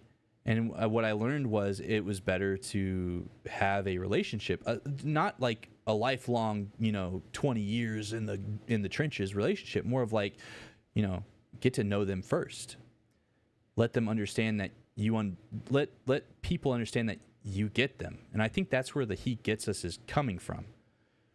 And then they have that door open for people who see that can go ask questions. I think that's what their goal was. And in the end, they did do that. that you had so many people ask that question of what does he get? Who is he? Why does Jesus get me? And at least from my experience, from the stories I've heard, there was a lot of people who were strongly impacted from that commercial, and they were saved from it. They got their lives back on track, you know. It's a short ad. They try to make it in the possible. There's hope in this one. There's change. There's redemption. Well, let's look at the original. He gets us commercial. Right. Let's see. We want to see this one, right? Let me catch up with everybody before I read it. When we put people on the defense right from the beginning, their guard is up and they're more resistant to hearing the good news when they don't know Christ. Yeah, it's true. It's the same like that, but it's the truth in it as well. The thing is, there are tons of churches out there that will take people just like they are and tell them it's okay and they can continue their lifestyles and still be Christian. Feels like the same vein of thought. How was the con, brother? It was great, Bacon. It was awesome. We were kind of talking about it. Or I say kind of. We were talking a lot about it. And then we're talking about the He Gets Us commercial. And another one that said the Super Bowl commercial ad we should have made. How are you doing today, Bacon? What up, Jesse? How you doing? I would never tell someone to go up to some rando and start right with, you are a sinner, you're going to hell, and you need to be saved. You should always build a relationship with them first, but you can do that without telling them that they are okay how they are. Okay. It's okay. I saw some missionaries in the hood, and my hood senses were tingling. I ended up getting lunch with them, but yeah, sometimes it's hit or miss. It is. Jesus gets us because he has been tempted in all ways we were, but without sin. And that's true. 100%. I agree. And yeah, you know, we shouldn't just go up and yell in people's faces that they're going to hell because they don't believe in Jesus, right? And in the first one, you know, it's titled "Love Your Enemies." Same length, 1 minute.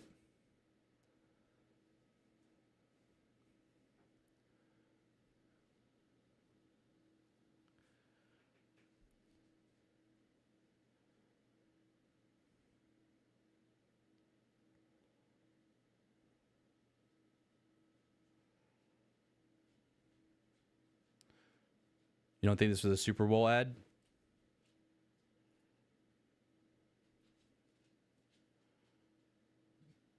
I remember seeing this for the Super Bowl, the same one.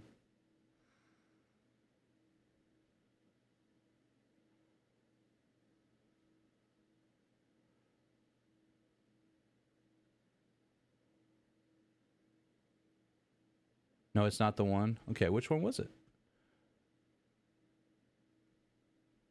Was it this one?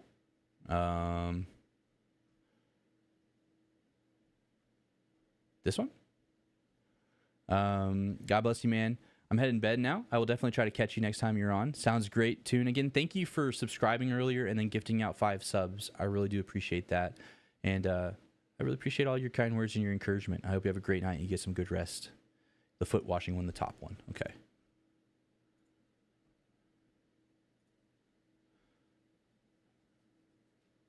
I don't need to watch a full screen for YouTube chat.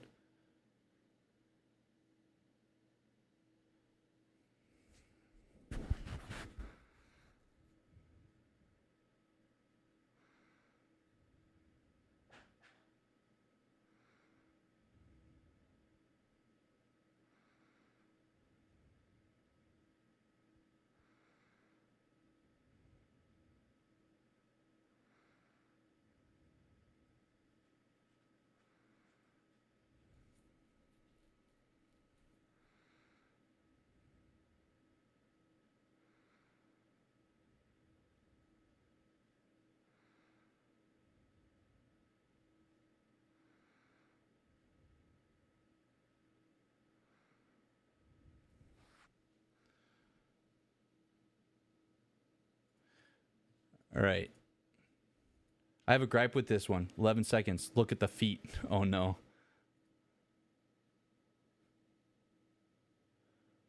Why? What about the feet?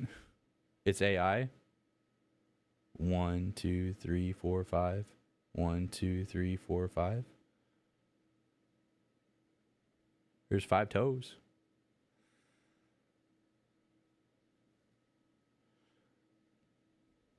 Looks like toes to me. Nothing about this makes me feel like it's saying that sin is okay. I agree. I mean, I think I understand, Shadow, that you're saying that, you know, he gets us, all of us, and it just ends with that. Because, like, when you go deep into it, like, you start thinking about it, sure. Like, it needs to go further. But again, I think that the whole point of the commercial was to get people to ask a Christian a question. It was to ask somebody a question. I don't think it was trying to show you to be okay with how you were. I mean, or be okay with your sin. I don't think it was saying that sin is okay. I think it's saying that, if anything, this is a message to Christians, in my opinion, or partially to Christians, because it shows, you know, you have people of different backgrounds that are getting their feet washed, right? And it's in my opinion, it's kind of showing that we need to have patience and love. It's more like reinforcing the idea that Christians hate people that are different, but we don't. I don't get that, though. I personally don't.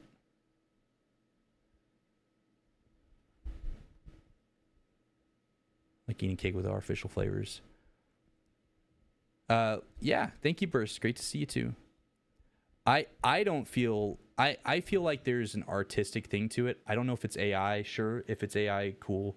I mean, you got a bunch of people doing AI. Would I prefer it to be non-AI? Yeah. Could I see them using AI for it to save some money? Yeah. They had to pay $1 million, right, to get this ad into the Super Bowl.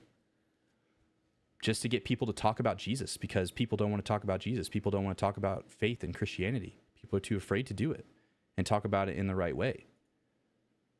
People either want to take it in a fearmonger way or take it, as Shadow's saying, in a more of a, you know, he loves you as you are, just love one another and everything will be okay, right? Like, that's the two ways that are the most popular feeling, is either, you know, people try to fearmonger belief, or they try to teach, you know, being content with where you're at. Like, I personally don't see it as a way of Christians hating others. I think they were trying to do a blend of a message, which was to show people who are in different walks, no matter what, that people are there for them, because the whole message of washing feet, you know, was a big deal. It was showing humility, showing that you loved and respected somebody to their max, right? Because you wanted to take care of their feet. You wanted them to be in good health. You wanted them to be clean. You wanted them to feel loved and appreciated, right? That's kind of the message that goes with washing feet. Now, will most people get that aren't Christian? No. I can understand where their minds would go with that. But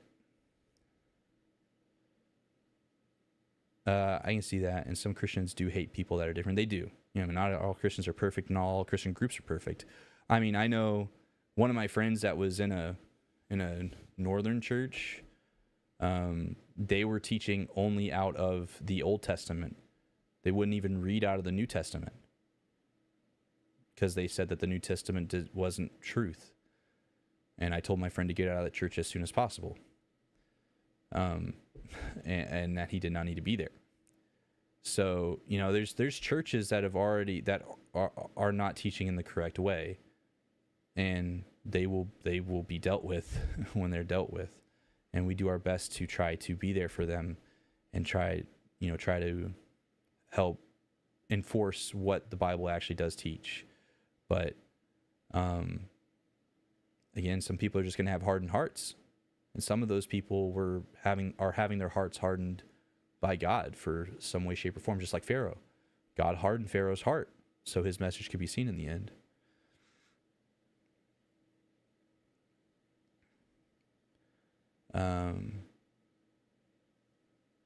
Christians, yes, but real believers, I don't see them hating people. No, I mean,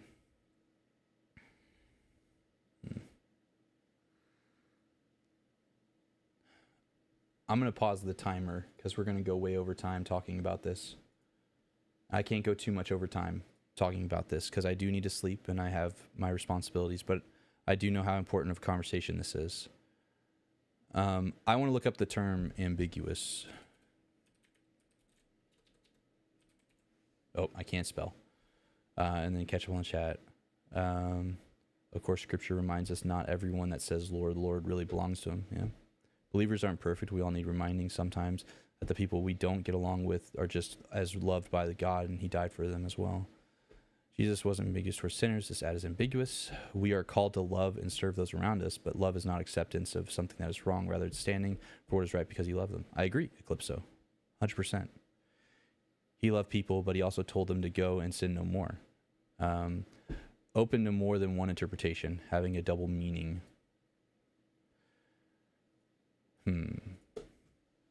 So what are you saying is the double meaning, Shadow? Because it doesn't tell the whole story. It just says Jesus didn't hate people. Then I think this ad, in my opinion, and again, no matter what, even if you did at the very end said Jesus didn't just wash feet or didn't just teach hate, he washed feet, right? And then it switches to he gets us, all of us, and then they tacked on, he gets us, all of us, or he gets us but not our sin. He loves us but not our sin. He understands us but doesn't allow sin. I think if you tack that on to the end, I think for non-Christian people, it would hit about the same, honestly. And I can't speak for that honest, like full on, because I'm a Christian, right? It'd be more of, we'd have to talk to somebody who has not seen this commercial at all, who is not a believer, and see what their input is. So at that point, we're reaching and we're guessing what's ambiguous or not. I think in the end, all this commercial was to show two things: for Christians to keep loving and accepting people, but not their sins, because we know that, or we should. Not all churches teach that anymore, because there's so many different types of churches out there that teach different portions of the Bible. Some who only teach out of a couple of chapters of the Bible, some who only teach out of one half of the Bible, whether that be the Old Testament or the New Testament. Some churches don't even teach out of the Old Testament because it's too aggressive and too intense and very tragic and horrifying in some ways. And just intense is the best way to put it. And so they only teach out of the New Testament. And so, you have all these different things where I think they were just trying to keep it short, sweet, and simple. And sure, they could and probably should have added a little more.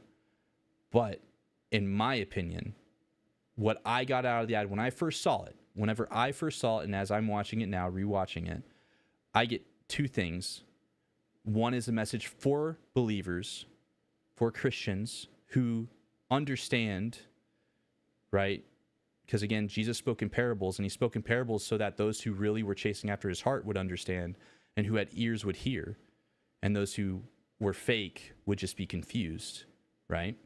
Because those who were just going to listen and say yes to whatever he said and weren't trying to actually learn were there for the wrong reasons, right?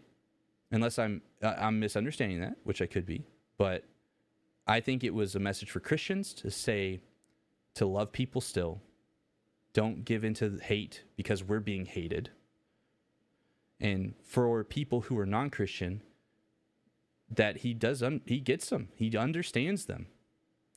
And then it opens an opportunity for them to come to a Christian, go to a church, talk to a parent, talk to a friend who's a Christian, some way, shape, or form, and get more information. It's meant to just be a way to open a door. And again, I think, and you're right, Shadow, I think some people will take it the wrong way, and they'll just think, okay, if he gets me, then I'm good. And some people will take it the way that it should have been, which is, he does get me. I need to know more about him. and then they'll go talk about it. They'll go ask questions. But I personally don't see it as ambiguous personally. But that's just me.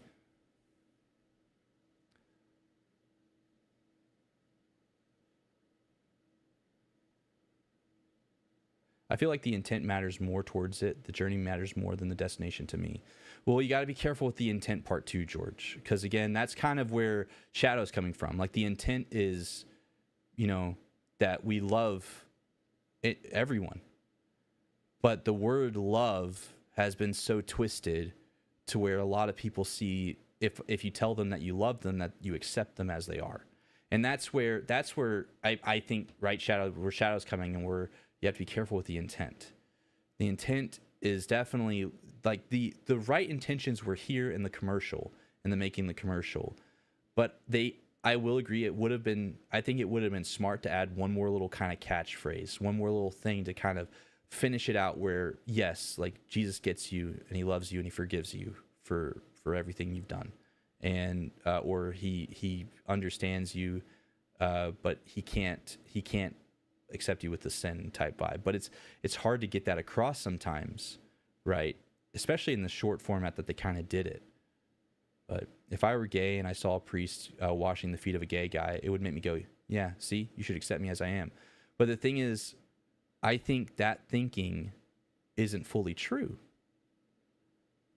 I don't think if a gay person, if they saw that, I think they would be more weirded out by it and potentially ask a question of why are you washing their feet? And then that opens an opportunity. Again, I think everybody will misinterpret a message from the Bible, from a pastor, from a commercial in some way, shape, or form, no matter what. So he gets us and transforms us. Maybe that would have been good to have on that. People even interpreted what Jesus said when he was direct. I think about the Pharisees, I take it to be directed toward Christians. I pick up a message to Christians and to non-Christians in this commercial. I don't per se see it as ambiguous.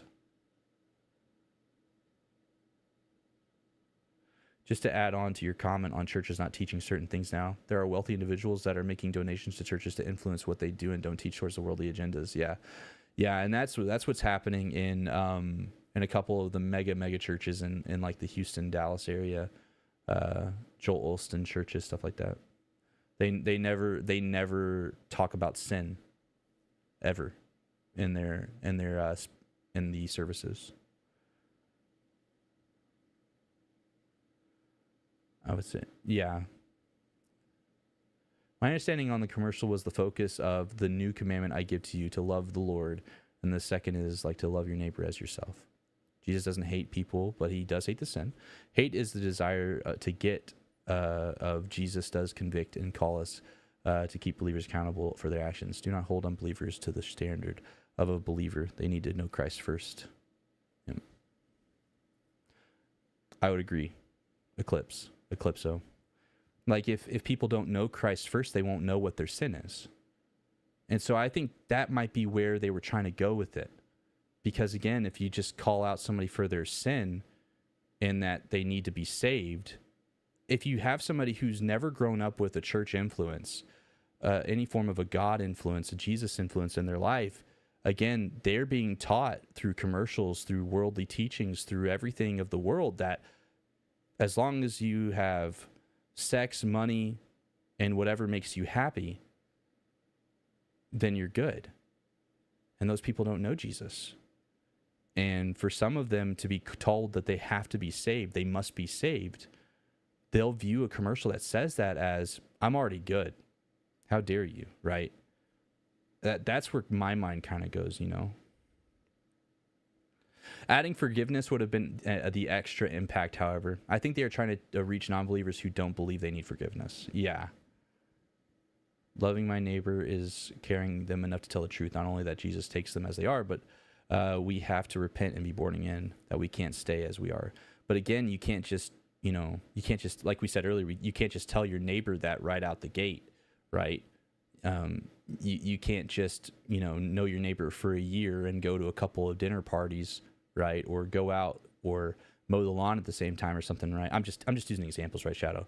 But you can't just, hang out a couple of times. It's a big ordeal. It's a lot, especially nowadays where so many people's hearts are hardened towards even hearing or even giving a chance to talk about faith or talking about Christ or God or where they go after they die, which is what Alpha USA was doing with their Alpha groups. It was basically just like simple questions of, where do we go when I die? And then it was talking about Bible, scripture, what worldly things are not accepted or shouldn't be accepted compared to what Christ and God expect of us type deal. And then we get to discuss it in a positive way with no judgment. You can say whatever you want about the video. We're here to discuss it. We're trying to understand each other. And from understanding, you breed trust. And from trust, they can then potentially be led into a relationship with Jesus. And then they can know what their sin is, right? Got to head to bed now. Have a great night. It was great seeing you this past weekend. It was great to see you too, Jones. I hope you have a great night. Thank you for swinging in to the stream and hanging out for a little while, or for a long while. You're here for like the whole time. I really appreciate that. And I hope you have a great night. Get some good sleep, Jones. It was great seeing you. Work comes early tomorrow, though I'd love to hang the rest of the 3.5 hours. Lol. Glad to meet you. I'll be back soon. Go get some sleep. If work's in 3.5 hours, you should be asleep already. The thing is, they make it about hate. I know too many gay Christians that think it's just fine that the rest of us should be accepting of them how they are, us being other believers. And yeah, and like it's like it. I'm accepting to the point of they're human, and they're committing sin just like I do. That's kind of where I am, right? It's like if somebody wants to be called by a pronoun, I prefer not to, personally. I just. It's just not who they are, right? It's for me, it just doesn't make sense. The pronouns don't make sense. So yes, I see where you're coming from, Shadow. I do. But I think I really don't think that it's ambiguous. I think that any form of media is open to interpretation, and anybody could take this commercial the wrong way or the right way.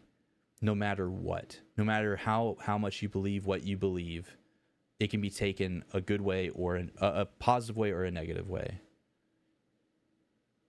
Yes, 100%. The dangers of saying just follow your heart, except the heart is wicked above all. If they had said that, follow your heart, is like, okay, yeah.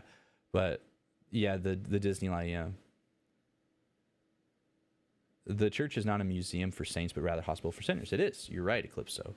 It is. We're supposed to be there for others and be accepting of others. But again, acceptance isn't what a lot of people go out to think it is.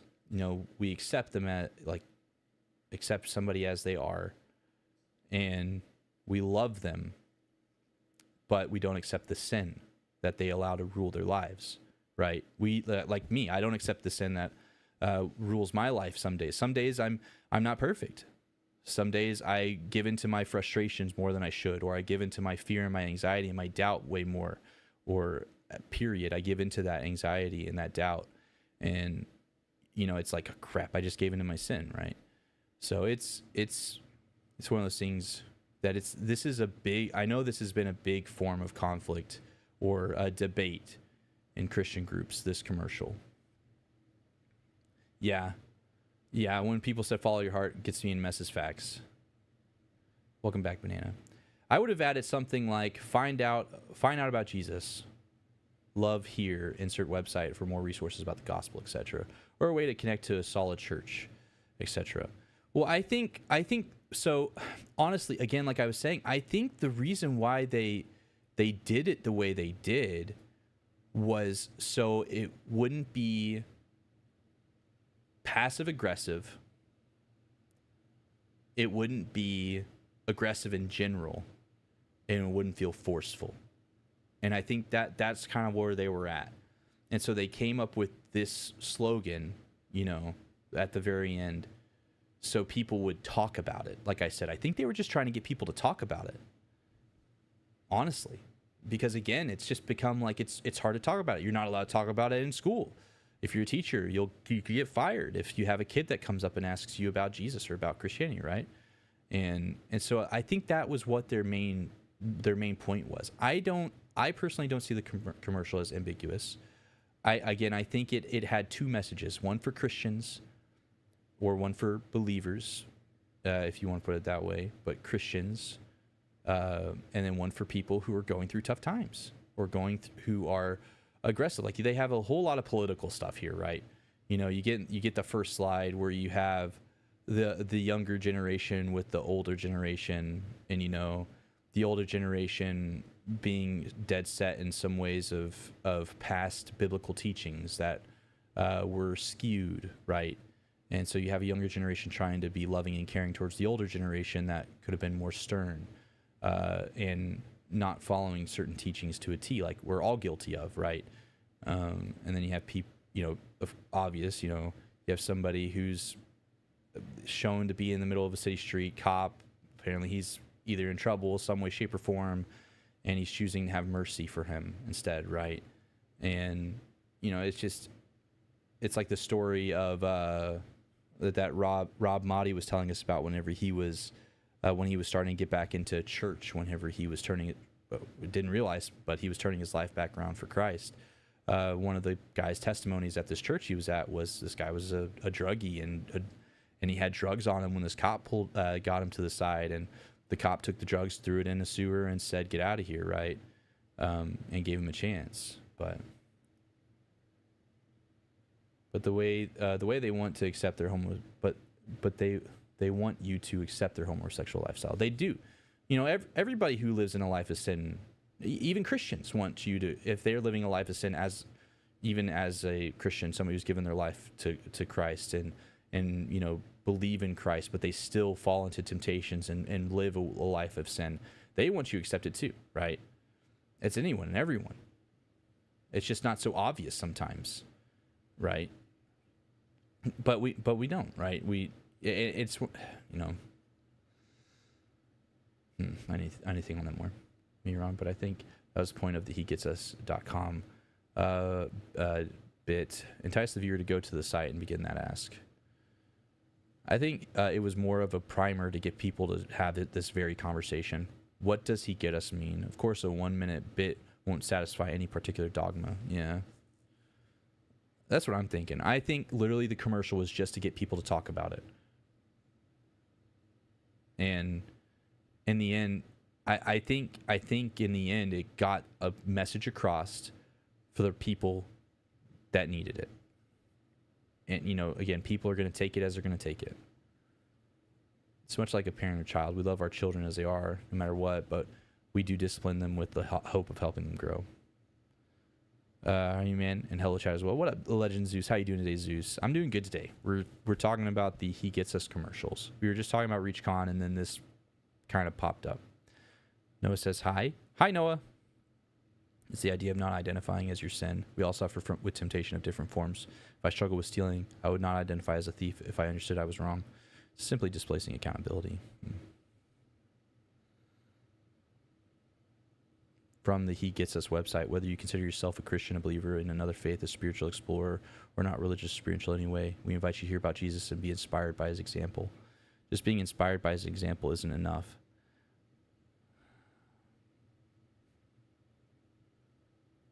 God will do more with an honest question than he will with a fake faith. Questions are good. Yeah. We hope to be a voice of a movement of people who have considered his story and found it deeply and personally transforming. For some, it has been religious experience, and for others, it's simply a call to strive to love others better. No matter what your response is to the story, we encourage you to explore it from a new perspective. I think that's okay. I think the way they have that is all right. Again, it doesn't. I get where you're coming from, Shadow. It doesn't. As a man who is in a Cheetos costume right now, I know it's hard to take this seriously. This is a serious conversation, very deep conversation right at the end of stream. Classic.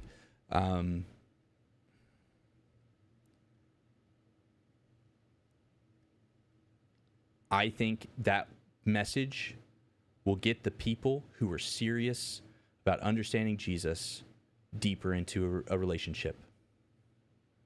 And the ones who are just wanting to have Jesus for the safety net, they're in it for the wrong reason anyway. We can't save everyone, right? People will have their own choice. We talk about our faith. We are there for who we can be, who will allow us to be there for them as Christians, as followers of Christ, right? We're just trying to be there for people and show them where we've done wrong in our life, how Jesus helped us, how God helped us, how we're not perfect, but we're trying to follow the example of Christ from the Bible. And we're trying to follow the example of Jesus. We're trying to walk in his footsteps to the best of our abilities, even though we'll never meet that same stride. We'll never meet that same size of footprint of him. But we're trying. And I do feel like we hope to be the voice of a movement of people who have considered his stories and found it deeply and personally transformational. For some, it has been a religious experience, and for others, it's simply a call to strive to love others better. No matter what your response is to his story, we encourage you to explore it from a new perspective. I think they're not trying to say you're wrong or you're right? Which, that's fence sitting. I'll agree. That's fence sitting. Maybe they're being lukewarm in that. And I believe they should adjust that. But also, I'm trying to think of it from a non-Christian perspective. All right? To a Christian, we read that's lukewarm. That's not choosing a side. That's not choosing sin or choosing Jesus. That's literally just sitting on a fence. And that's dangerous, right? But I think for a non-believer that doesn't know faith, that doesn't know what sin is, that doesn't know Jesus, I think for some, or for most, that will speak deeply to them. That will give them the opportunity to ask more questions. But also,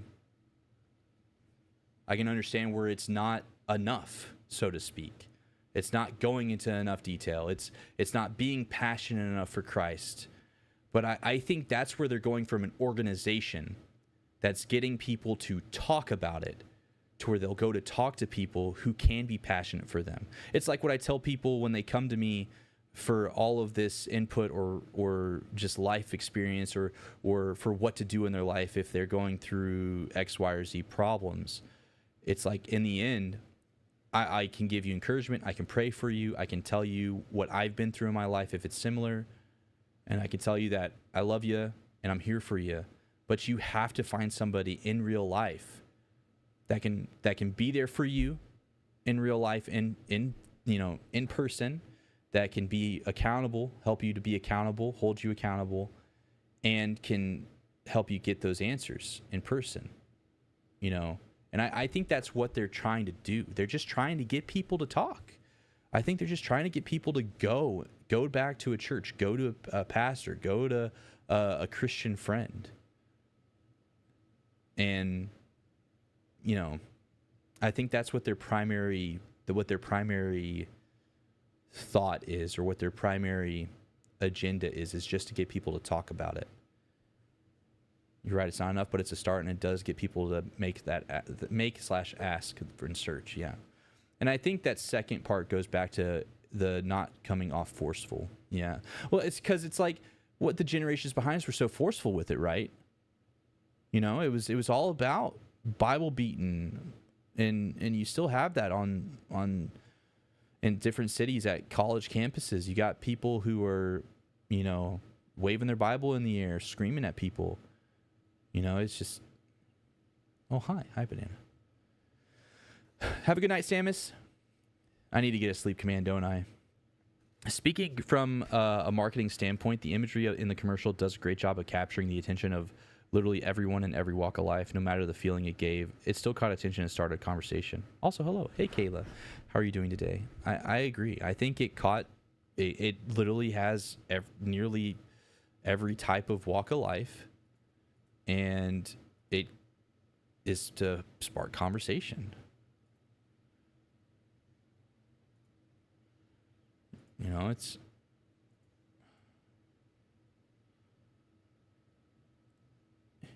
He doesn't need to restart the timer. I paused it, so I'll remember this time for tomorrow. It's just saying to come explore Jesus so you can take away that you should love people better. That doesn't tell them the truth or do anything to tell them that they are in danger. Like, you could want more, but it's also okay if you want to learn to love people better. They say they are not a back to church campaign, which, okay, if you don't want to have that front and center, but I didn't see anything that clearly said, click here to find a local church or anything that like that for those that might want to. Yeah. And I could see where you're coming from with that. Have you tried to like send an email? You know, we could try to send emails to try to talk to them. I mean, I know, again, with the ReachCon and Alpha USA, like ReachCon was a lot of it, if I'm not mistaken, a lot of it was funded by the He Gets Us campaign. And they said we could do what we want, apparently, is what Romans said. Like, they gave us, you know, gave us control over what we wanted to do. So it's one of those things where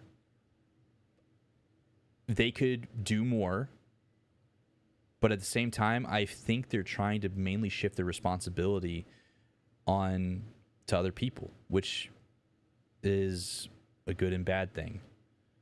Because partially it's just they're just trying to get people to talk about it and ask questions. And if anything, it gives Christians an opportunity to say, hey, did you get that? Did you see that Super Bowl ad of the He Gets Us? What do you think about that? I think it gives another opener for Christians potentially, a way for Christians to ask. I think there's, in my opinion, a lot of good for Jesus and for the kingdom of God. It has been done with this commercial. Could it be done better? Yeah. Could there be more resources? Yeah.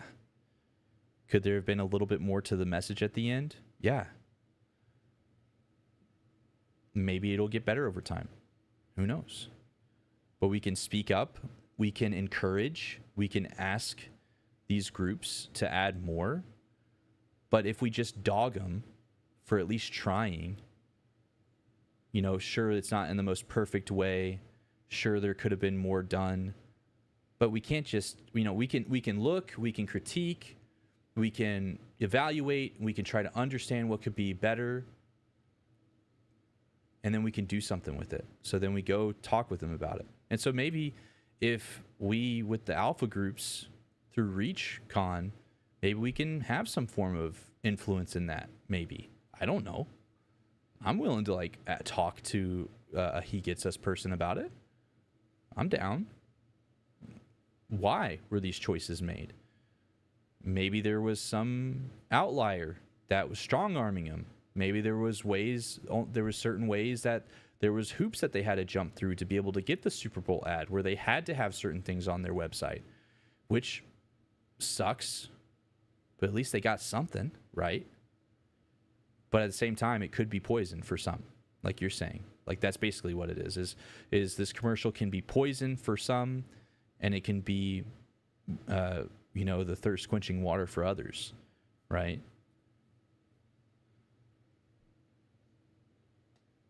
And to be a starting seed rather than the whole package. I think so too. I think it was just to get people to talk. I agree with kind of like what Mark is saying. It was just to get people to talk about it. Believers and non-believers. Hey, let's go. Good luck with all that banana. I believe nearly all of it was funded by He Gets Us. That's what I understand too, is all of ReachCon and most of that stuff was funded by He Gets Us. I think they are of the opinion that you were saying. They don't want to be that straightforward. It's all by design. I think so too. Which, you know, again, there's good and bad. Just like what we're kind of debating, what we're talking about right now. There's good and bad to the more soft-handed approach. The good is the people who have been hurt by the church, who have been hurt by Christians, who feel like they've been hurt by God even. They'll see this, and maybe they will go to the website, and they will be encouraged by the more light-handed approach and wording, right? And then you'll have the people who are more dead set in their ways, who honestly don't want to change, and they're just looking for an excuse out. But the thing is, in my experience, from my personal experience, whenever I was looking for an excuse out for my sin years ago when I was in high school, I try to find as many ways out. I wasn't looking for somebody to have a strong hand of guidance to help me get back where I needed. I was looking for my own way. I didn't want to listen to the lighthearted approach either. I didn't want to listen to the drill sergeant approach. If somebody tries to drill sergeant me for no reason or for something that I believe isn't worth it, I may need to work on this, but I don't listen. Like if I was in the military, sure, I'd listen because that's what I'm supposed to do. But if it's somebody who's talking down to me over something that really I shouldn't be talked down to about, I kind of block it out, right? That's how kind of like the general sense is for most people. And so in the end, this group, the He Gets Us group, made something that got us talking about it. It could be better. There could be more resources available. But in the end, I think it does have a primarily good side to it. I think it's, for the benefit of Christianity and for Christians and non-believers in the end.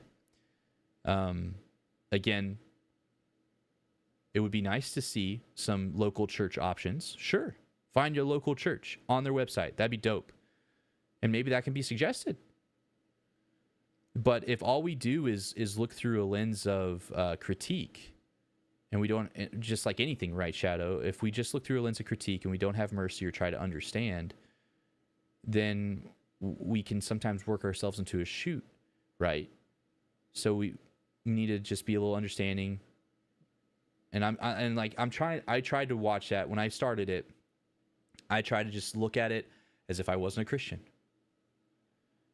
For me, and the best way that I could kind of put everything out and just watch it as somebody who wouldn't be a Christian, I would have it on the back of my mind, if I'm going to be honest. I probably wouldn't go to a website. I don't know if I would talk to anybody, but I'd be like, why does Jesus get me? Would be like what I would think, right?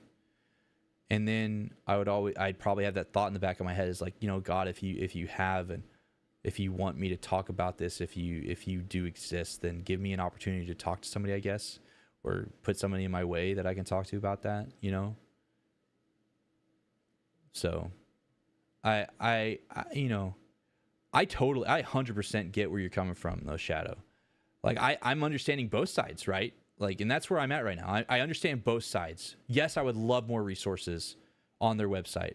Do I think they should have that? Absolutely. I think they should. Do I think the commercial does its job? Yes. Do I think it gets people talking about Jesus? Yes. And that's what's important, right? Is we need to talk. We need to have these conversations, right? We need to test our mettle, right? We need to test what we believe. We need to test our core values, right? And I think that's what this does. And I would love to see more resources on their site. And again, who knows? Maybe us Alpha Group people and creators that were at ReachCon that was primarily funded by the He Gets Us group. Maybe we can have some input on that one day. Just pray about it, It's one of those things, we take it to God. We say, God, we see an opportunity for your platform through this commercial service, right? This group that made this commercial. I believe they could have a little bit more to help people more.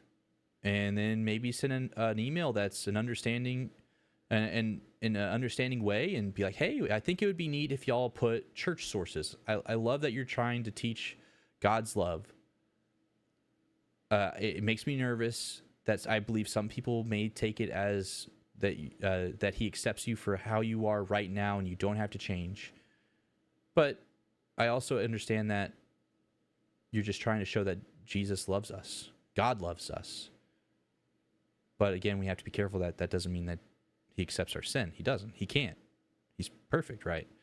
But we get that as Christians. Christians who know faith, who know Jesus, who know that aspect of Christianity, we get that. Non-believers don't. And so I feel like that's why this commercial does so good, to where it shows that we as Christians need to be continuing to love and care, but also for non-believers to see that we're still there for them, that Jesus is still there for them. And then it gives them an opportunity to where the ball's kind of in their court, where they can make it what they want. And I think it kind of goes to then where Jesus, and I hope I'm not overreaching, where Jesus spoke in parables, potentially. Again, he spoke in parables so people who really had ears to hear would hear. Those who wanted to understand would understand. And then sometimes he had to teach his disciples what the parable meant, or he had to explain it to people, but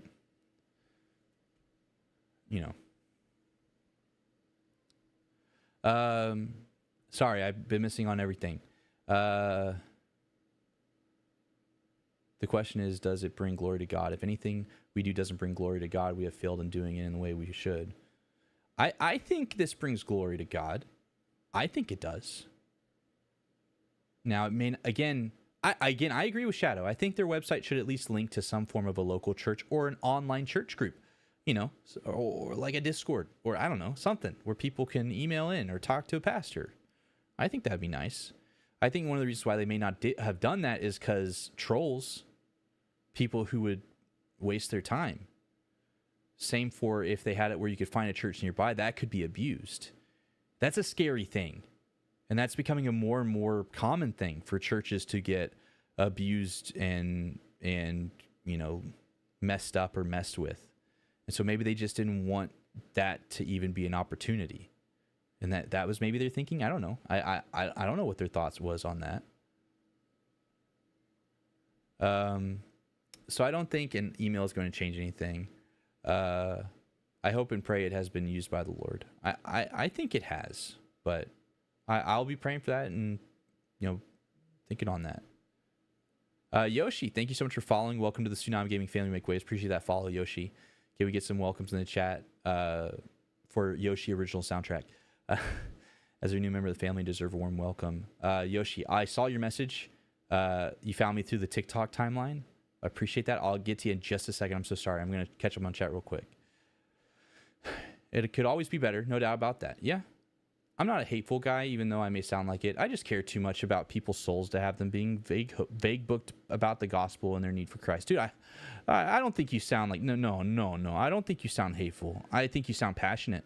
And that's something to look up to, dude. I feel your heart, you're pouring out your heart for people. And it's moved me, man. And it's making me think. It's making me ask questions, right? So no, I agree with B. Gilbert. I don't think you sound like that at all. Of course, I don't know you, but I just hear someone that has concerns, and you should do things differently. And that's okay. You'll reach people that others approaches won't. Yeah. Everybody has different skill sets. Like I'll have some people I can talk to that others can't, right?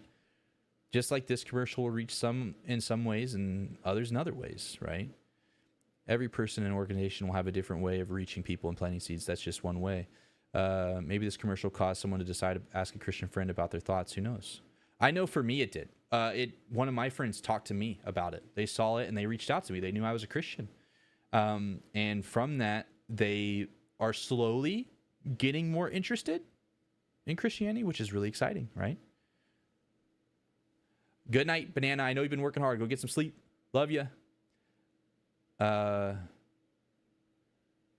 guess I view it as if I were an unbeliever and saw it, I'd be like, yeah, tell those Christians they are too hateful. Yeah, well, and that's where it comes from, Shadow, your background of being around non-believers, right? Or people who don't believe in Christianity, right? Everybody will have their own way to, I don't want to say fantasize, but imagine what a non-Christian or an unbeliever would think about this commercial, right? And I've hung out with different ranges of different people, right? And so everybody's experienced different things in life, so we're all different, right? So we're all going to have different ways we can break this down for either a non-Christian or a Christian standpoint, right? We just have to be, I think we just have to continue to have the hope in it, because there's still good that can be done through this. I agree. I think that this commercial was done as let's see. Oh gosh, I lost it. I think Gilbert said, I think it was Gilbert. Someone said, where as long as it was done for the love and for the glory of God, it'll something will happen. I agree. I think the people who originally did this really just wanted people to talk about Jesus and talk about him in a way for finding him as their Lord and Savior.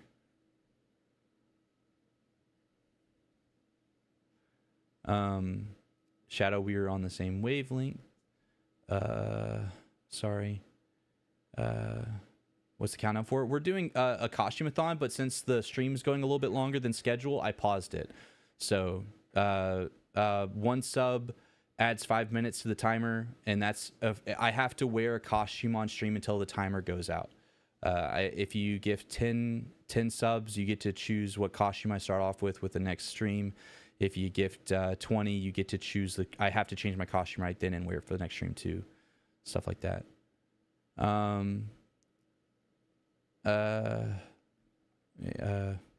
Sorry, chat keeps moving. Looks like the TikTok timeline brought us together. Well, great to meet you, Yoshi. So you found me through TikTok? Bro, I haven't posted anything on TikTok in so long. How you doing today, Yoshi? What a man. Love to hear how you're explaining this. 100% agree. Makes me think of Jesus and the women who committed adultery. I don't condemn you, but go and sin no more. Good combos regardless. Yeah.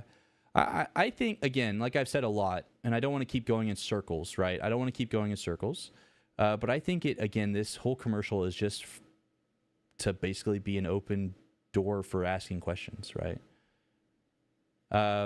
What up, Wild Food? How you doing today? This is most definitely a wild stream. Shout out to Yoshi. The Yoshi OST. Panther, how you doing today? I hope you're doing well today, Panther. We Catholic here. I'm Baptist. You're born and raised Southern Baptist.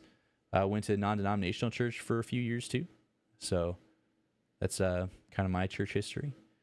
Yeah, I got to meet Gilbert at ReachCon. Egwa? English Stream Elements. I'm using Stream Elements, yes, and I'm English. What God uses is different from whether we are being obedient. Yeah, potentially, yeah. But I agree with the fact that this is oh gosh. Okay, Akari. Okay. Akari gifted 20 subs. All right. Oh gosh. Thank you, Akari, for the 20 gifted subs. I guess I will need to get the costumes out so you can choose what I start with. If you don't mind, I was trying to catch up with chat and then wrap up the stream. Give me a second. Oh gosh, can we please get some hype and hearts in the chat for Akari for the 20 gifted subs? Please and thank you, hype and hearts in the chat. Give me a second, Akari. Give me a second.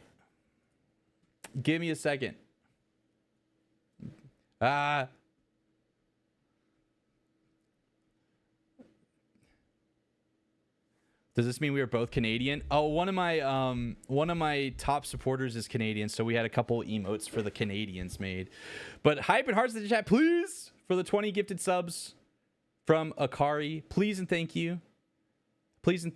We need those hype and hearts in the chat for the 20 gifted subs on Twitch from Akari. Don't worry, I have y'all's chats. I brought up my other tabs so I could not lose the chats. But thank you so much for that, Akari. Akari, thank you. How are you doing today, Akari? You're feeling... you broke my timer. What was... Oh, wait, no. This is just the other timer. Okay, good. Yeah. Did it add the time on this, by the way?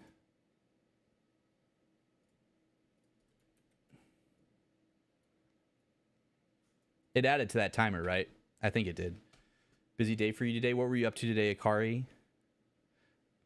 Again, thank you for all those gifted subs, bro. Thank you. I really appreciate that, man.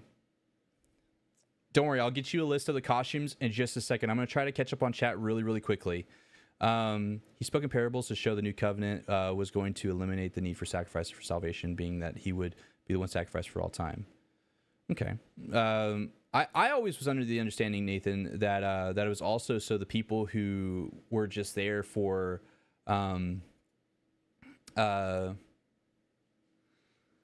the people who were there to listen to the parables for the wrong reason would also potentially either ask more questions or also they weren't there for the right reason. So kind of not really being sassy, but just because they weren't there for the right reason, they wouldn't understand.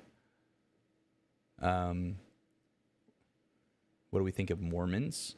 In my opinion, from my upbringing, since they don't believe in the Trinity, then they don't follow Christianity. They hold the Book of Mormon over the Bible, which is not correct. A lot of the prophecies of the Book of Mormon have not happened, which fails the test of a prophet from Galatians. As Galatians says, if a prophet is to fail to prophesy in the name of God, at least even once they are to be put to death. And because of that, I do not think Mormonism is considered Christianity, which is a hot take for Mormons. I got to go to AA, but thanks for the talk. Helped me a lot. We'll hear for you, Wild Food. If you ever want to talk, I'm around. Bro, I'm back. I've been half sick all day, and it sucks. Hope you've had better luck than me. Cheeky, I've been feeling all right today. I can't complain.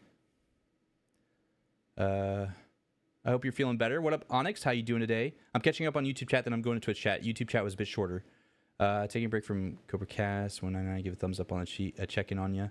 Rip James Earl Jones. Not only did he bring us entertainment, but he was a true patriot and served in the Korean War. Yeah, that made me sad. Banana was telling me that James Earl Jones passed away, and that's really saddening. I'm gonna have to watch some movies he was in. I'm gonna have to go through a James Earl Jones marathon, but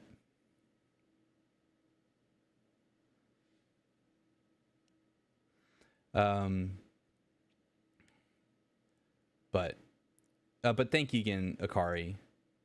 Went out to eat with friends. Oh, Akari, that reminds me. You said went out to eat with friends. I hope the dinner with friends was good. We got a Greek place in town. What should I eat first at this Greek restaurant? What do you say? I haven't had Greek in so long, and I don't know. I just heard Covenant, and that is based on... Just heard Covenant, that is based on... what's that mean? Only chicken wrap is good? Only chicken wrap is good? So nothing else?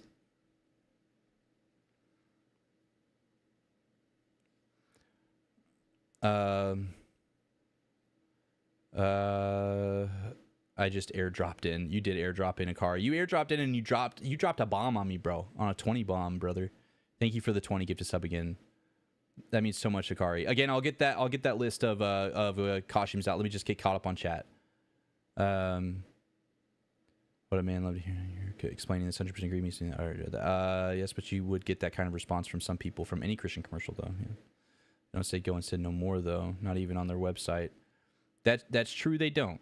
But I don't think that's quite the message they were going for. I think they're trying to just get a door opened, right?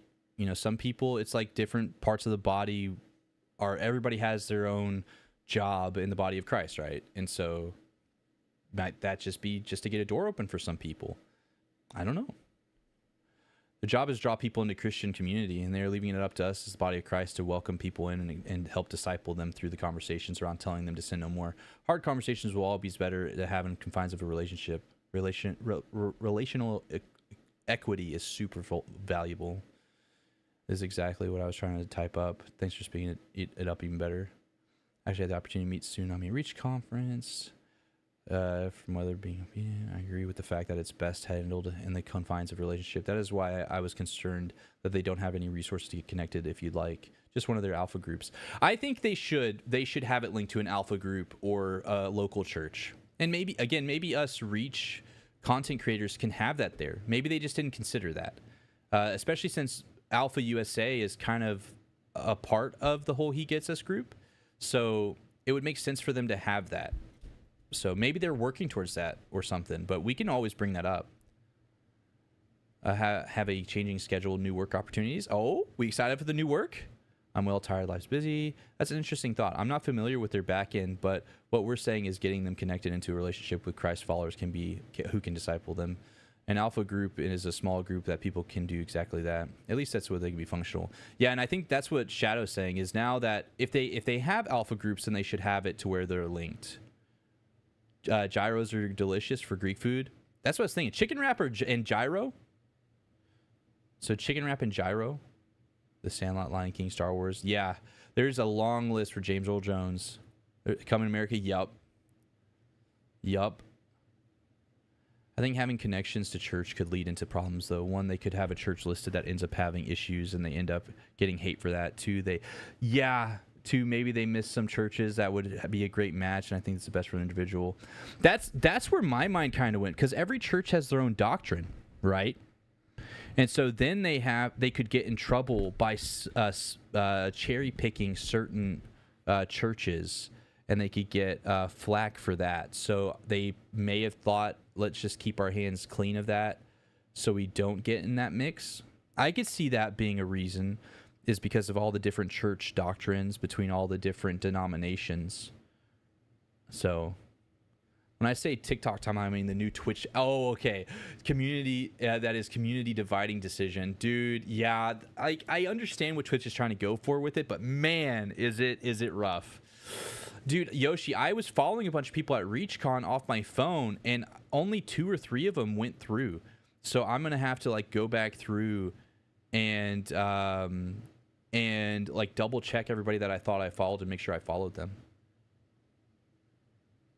Yeah, that does. I think that might be why they didn't do it.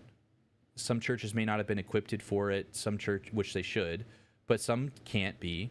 And then it could be their doctrine, their church doctrines. Again, thank you, Card, for the 20 bomb, bro. If you didn't get hype and hearts in the chat, please get some hype and hearts in the chat.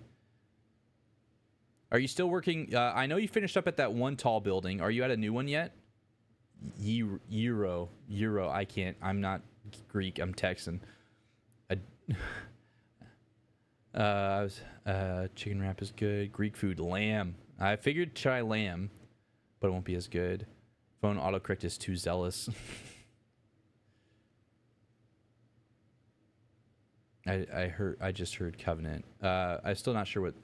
Frontier Renegades, thank you so much for following. Welcome to the Tsunami Gaming family. We make waves. Appreciate that follow, Frontier. Can we please get some welcomes in the chat for Frontier, as they're a new member of the family and deserve a warm welcome. Thank you for that follow.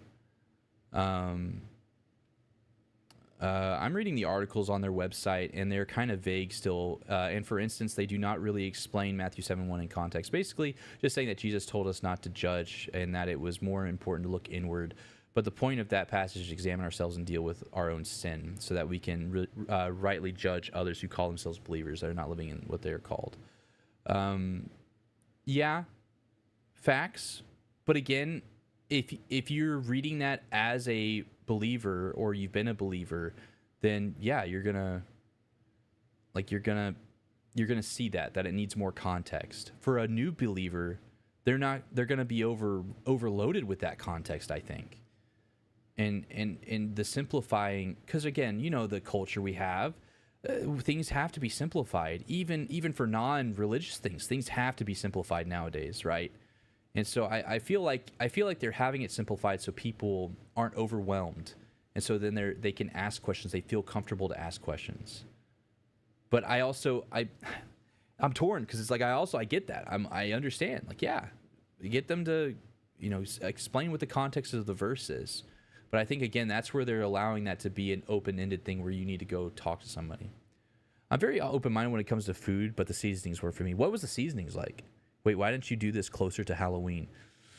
Because it's September, and so subs are percentage off, resubs, and then as we get closer to the end of the month, gifted subs will also be reduced, I think. I can't remember. Euro. Euro. Got it. Euro. Who vets the people in the alpha groups? What are the standards by which they say who can be leaders in those groups? So with the alpha groups, they have for me they had Romans, and he basically, I don't know what the checklist was, if there was a checklist, but he agrees with my values and what I believe, and so he asked me to be an alpha group leader. We then followed a training video, which was just to basically show us that we don't need to try to force feed. You know, we're not there to just say, yeah, this is what the Bible says. We don't care about your feelings or what you think. The whole point of the alpha group is for us to go over the material and then have discussions about it, prompt discussions, whatever they want to talk about the video. What is their thoughts? What are their feelings? And then we try to tie that back into what the video was stating. And so most of the time, because the live stream, this is the first time they've done it through live streamers, from what I believe. So I'm sure the system will change and get a little bit better, and the vetting will get a little bit more intense. But normally when they do in-person ones, which is normally hosted by either church groups or people in church groups who volunteer for it, and then they'll either feed people or take them somewhere to eat or bring them to the church and feed them type deal. It's a little bit more vetted, if that makes sense. They have people who've been trained and who've been brought all of that stuff. So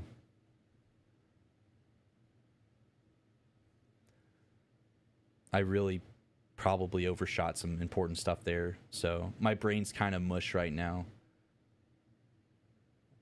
You're interesting, Yoshi. I love Yoshi. Yoshi's one of my favorite characters in Mario. We got kicked out at the Southeast States, went on strike, and the order from the airport complex couldn't get done. Oof.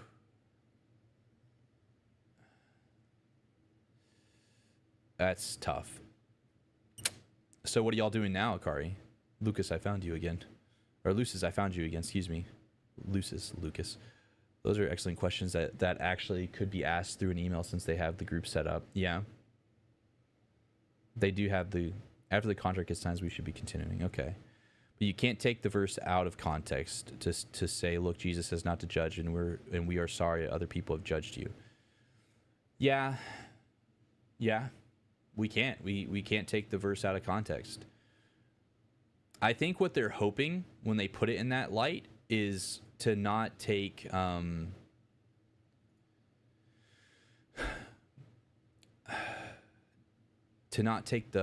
harsh judgments that are not in the faith and not in good faith. You know, the judgments that are based not in love, not rooted in spirituality, not rooted in Christ, I think is where they're going. But yeah, that it can be misinterpreted that way too. Or maybe they did want it to keep it super simplified, where they didn't go into that on purpose. I don't know. I don't know. Maybe you could give an email a try. Just ask questions, or I could try. I don't know. We all try. Just be like, what was, like, here's our concerns. Like, this was our list of questions of why this choice was made. Can we get some feedback on it? I don't know.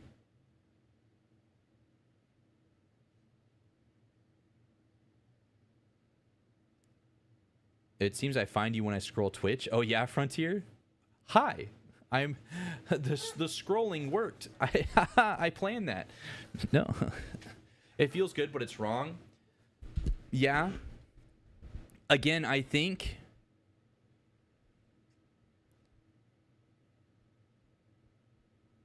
we're just going in circles because I'm saying the same statement. I think it's just an opener for the people who are truly interested in God. They will read it and they will ask questions. And the people who just want an excuse to try to forgive themselves of a past wrong, they weren't looking for God for the right reason anyway. And they'll either find him in the future or not. And maybe they'll read what's on that site and they're going through their same life where they've forgiven themselves because they were just trying to look for an out, and then God will get a hold of them. So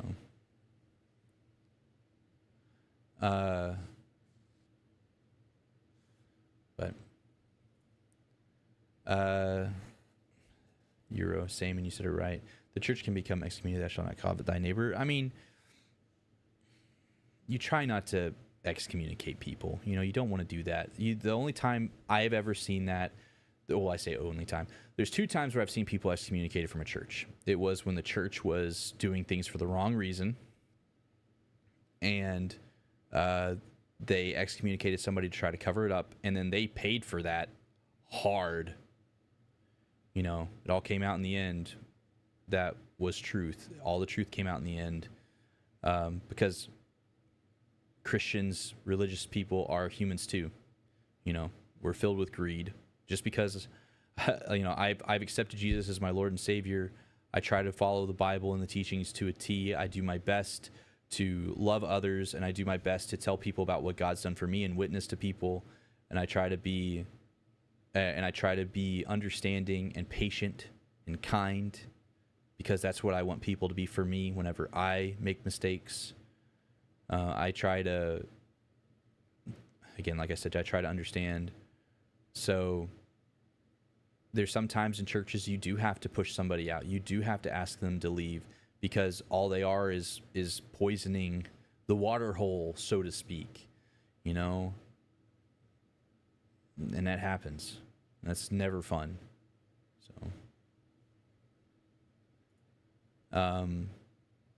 my favorite Mario character, even named my dog Yoshi. Oh, that's a good name. My favorite video game character is Zelda in the Legend of Zelda series, and I love Legend of Zelda: Ocarina of Time, and so I named our German Shepherd Zelda, and I always loved Nightingale, the name Nightingale from like Skyrim, and so I named Gale is short for Nightingale. Can't stop hanging out with cool streamers like Sue. Am I cool? I'm just a dude. I'm a dude wearing a flaming hot Cheeto costume. Yeah, of course, Yoshi's an awesome guy. Yoshi is pretty awesome. The normal install and repairs for businesses and residential, just not for a new apartment complex as it's getting built. Got it. Anything crazy, or is it all pretty easy so far? I get that, but you can't use that verse as a proof of text for what you're saying. You have to say, yes, it's wrong, that people have judged you. Yeah, and I agree. And I think that, again, they read that message and then they go talk to somebody and they'll get that IRL. They'll get that from somebody who's tangible, not just a website, not just words on a screen, you know? At least that's where my brain goes. Oftentimes, we, both the believer and the non-believer alike, try to point out our moral view is better than another, and that our shortcomings are not as bad as someone else's. Yeah. Well, what I did's not as bad as that guy over there. That guy stole $2 from that kid Timmy. All right. I just stole 50 cents so I could buy a Fruitopia from the vending machine from the teacher's lounge.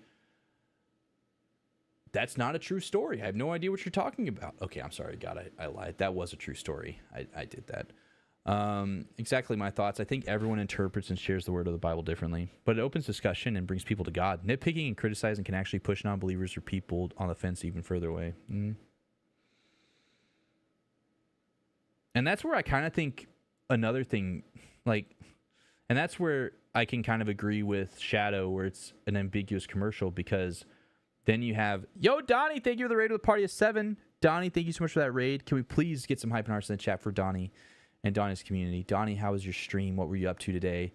Those coming in with Donnie, please let me know. How are you doing today? And what was your favorite part of Donnie's stream tonight or today? And what's your favorite thing about Donnie? Please and thank you. Love to hear from that. We're talking about the He Gets Us commercial, and I'm slowly falling asleep because I'm very tired, but I'll try to keep going for a little bit longer. But I hope you're all doing well. The raid blessings. Thank you, Donnie.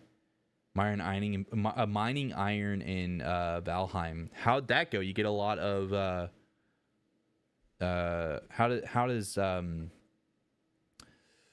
did the mining iron go today? Sorry, my brain.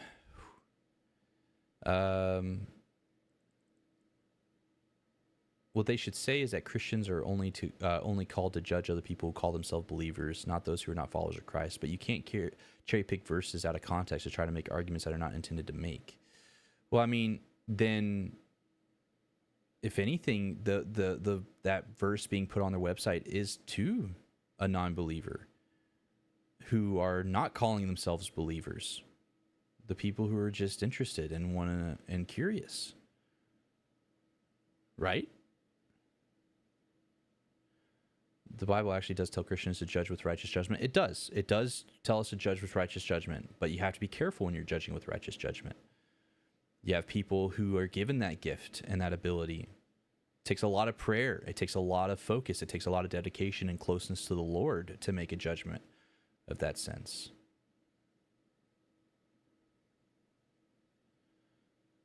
Judge other believers with righteous judgment is part of Matthew 7. It is. I'm so excited for Echoes of Wisdom. Yeah. That's going to be cutesy and fun.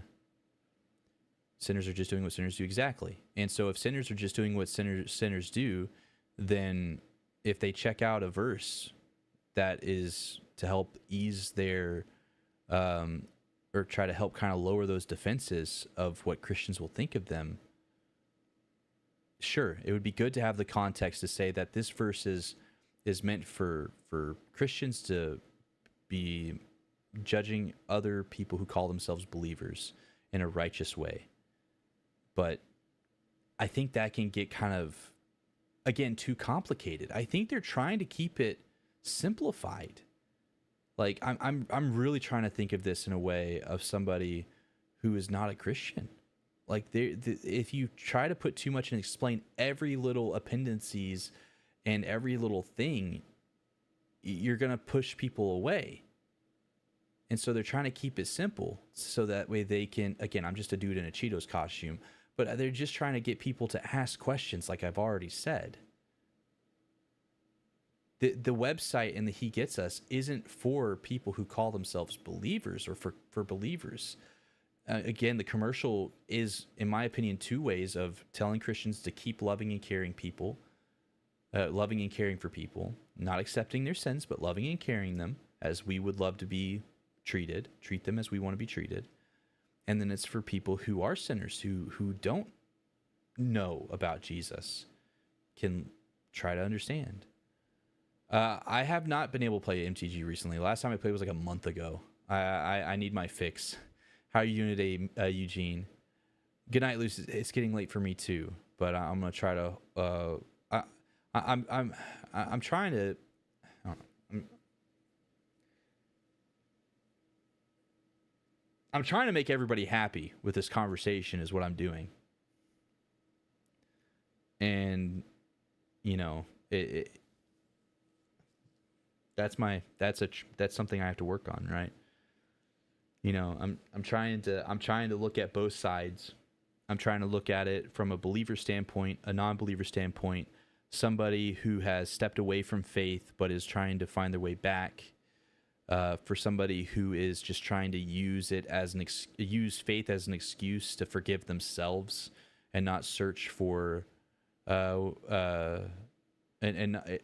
they're just trying to use it as an excuse to forgive themselves, and they're not actually trying to find Jesus and find God and find a loving relationship of peace and of forgiveness, right? I'm trying to think of it in those ways, because that, in the end, that boils down to the four types of people who become or are or will be Christians or will step away from Christ in the end, right?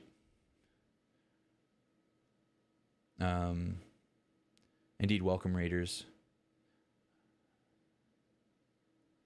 Well, he's my dad, so I have to love him. Fair. You have a good reason there, Frontier. But how'd the iron mining go? When was the He Gets Us commercial? The He Gets Us commercial went live. The Super Bowl commercial went live, like, was it a year ago, 2 years ago, when the first one went up?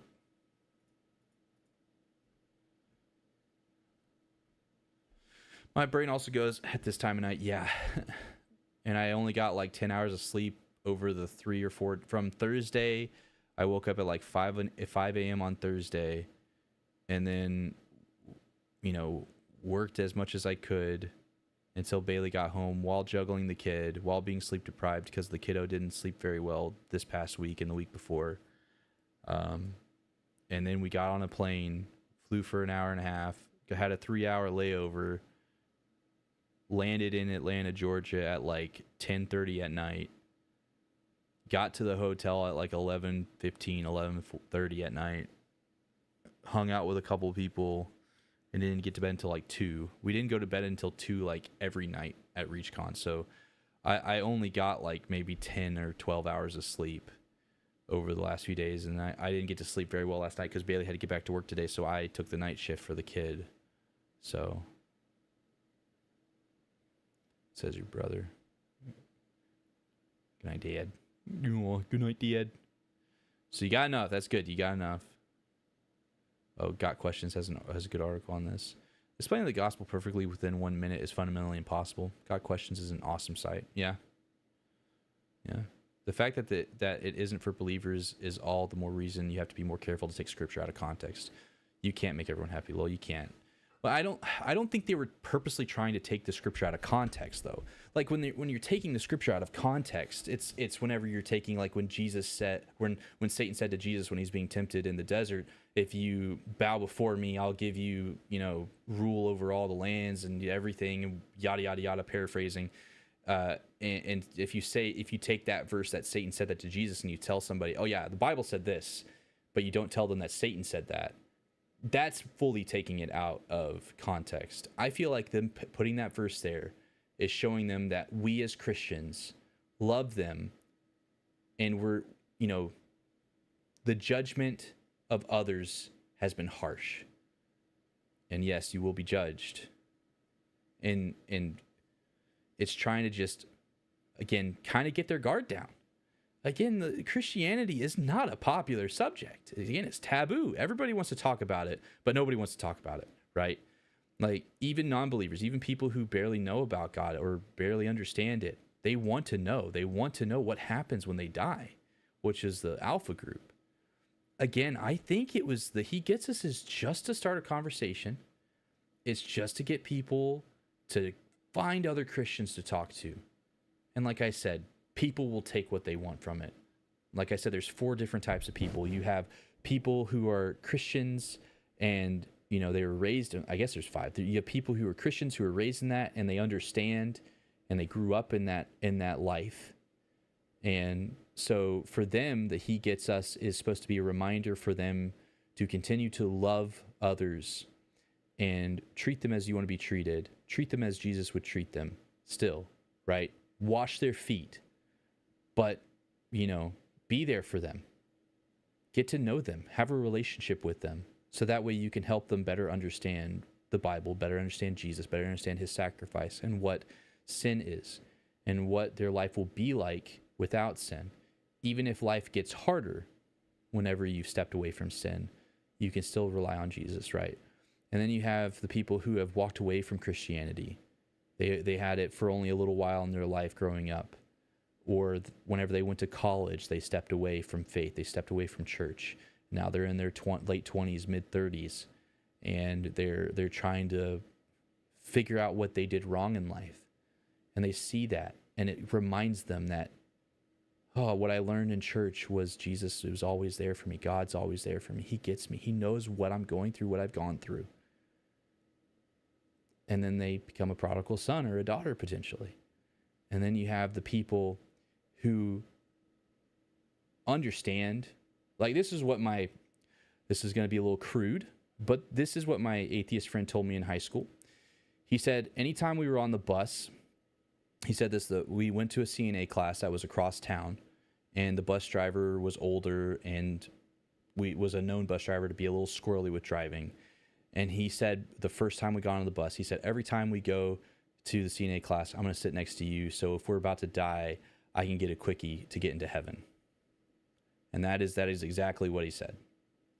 So you have people like that who just want to have some arm distant relationship with faith that will use the He Gets Us commercial and use that as a way to forgive themselves so they can keep doing whatever the heck they want. And then they have the fourth person. I was right, 4. Then you have the fourth person who never knew faith.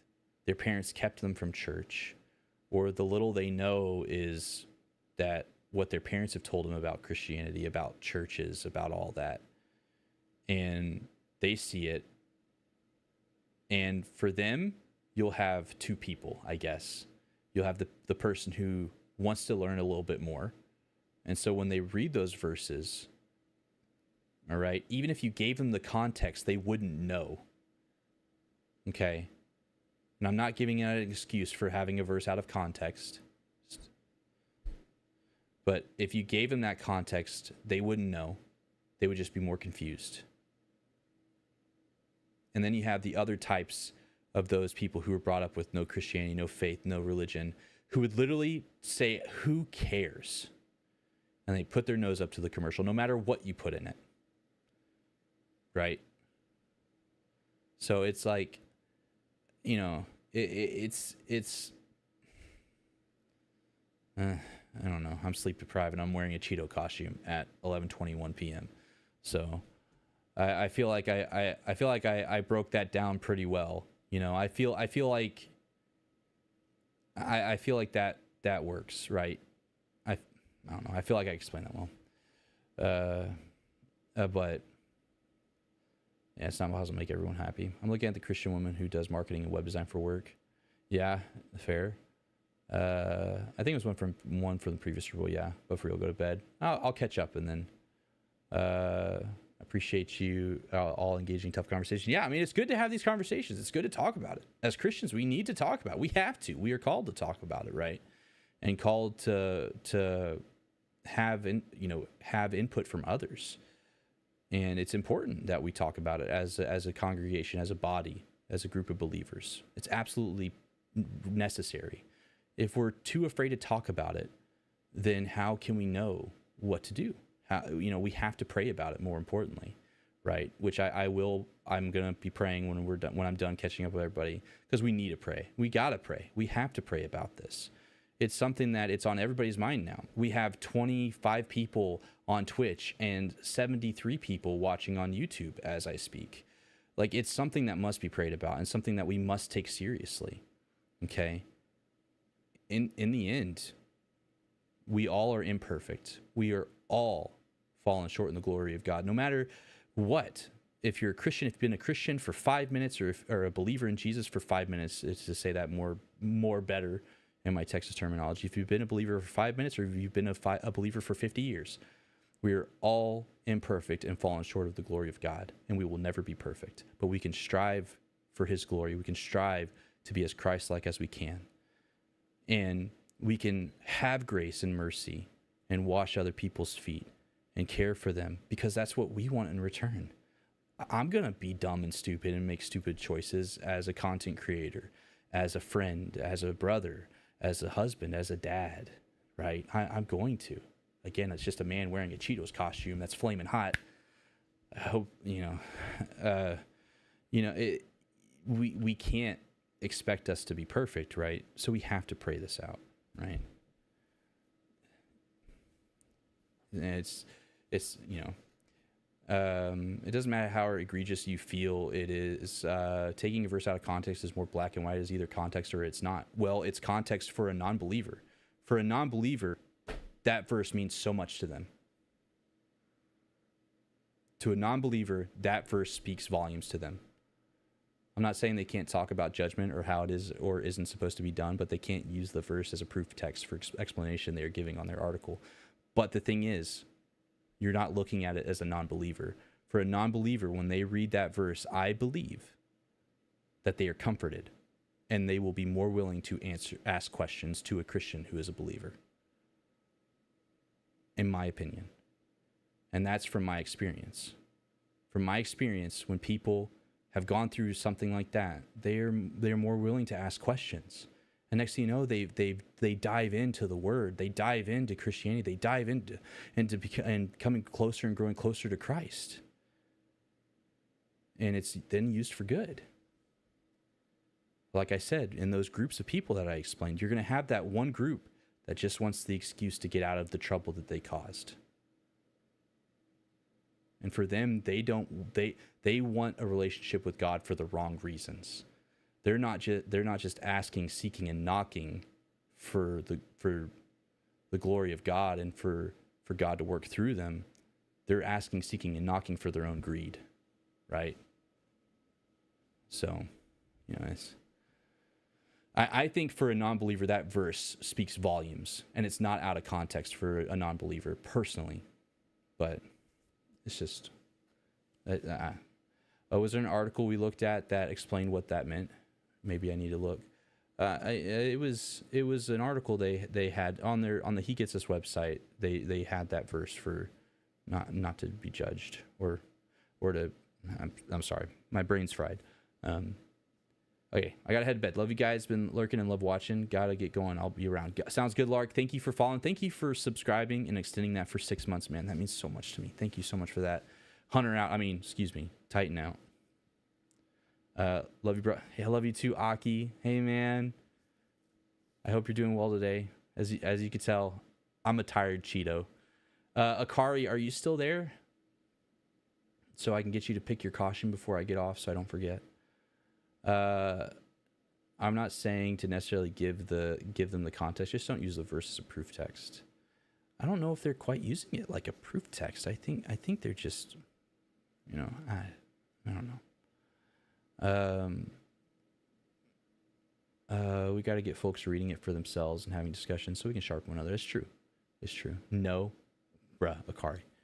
I guess I look at how people use the verse these days. You hear people parrot, judge not lest you be judged. When someone calls them out on something, then they're doing that is wrong. Facts. And that's the facts. That's 100%. And I think that's kind of where I'm looking through that type of lens. And so, that's where I am trying to look at it as somebody who's a non-believer. I think for a non-believer, a verse can't be in context for unbelievers and not in context for believers, though. I think that verse in context for non-believers is how it needs to be. They read that, and for them, it can lighten their load. It can soften their heart. Same thing can happen for believers. It's like you read a group of verses or even one verse the first one time, you go back years later and you read it again, or months later, however often you read your Bible. No judgment here. You read as much as your Bible as you can. Do your best, right? And sometimes that verse just hits different. You get a different context from it, or a different context. You get a different feeling from it. You hear God differently through it. It's something that can be addressed to your life at that point, and your life is way different than it was months before, right? I don't think at that point it's a context. It's just where you're at in your walk, where the verse rings at a different point, right? The hunter was a lie. Yeah, I think I'm going to keep that going. I'm just be like, hunter? Titan? No. Warlock, right? No. Right, Aki?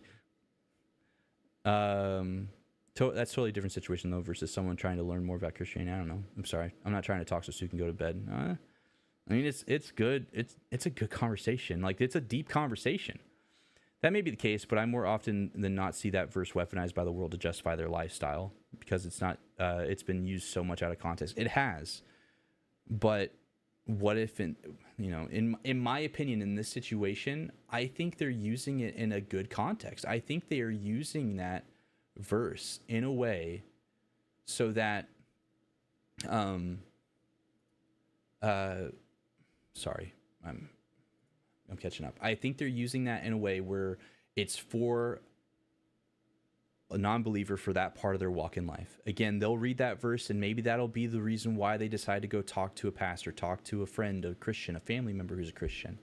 And then, like I said, a month down the road, 2 months down the road, 3 months down, a year down the road, they reread that section of the Bible, that verse, and it hits different because they've grown in their relationship. And so then they understand it even further.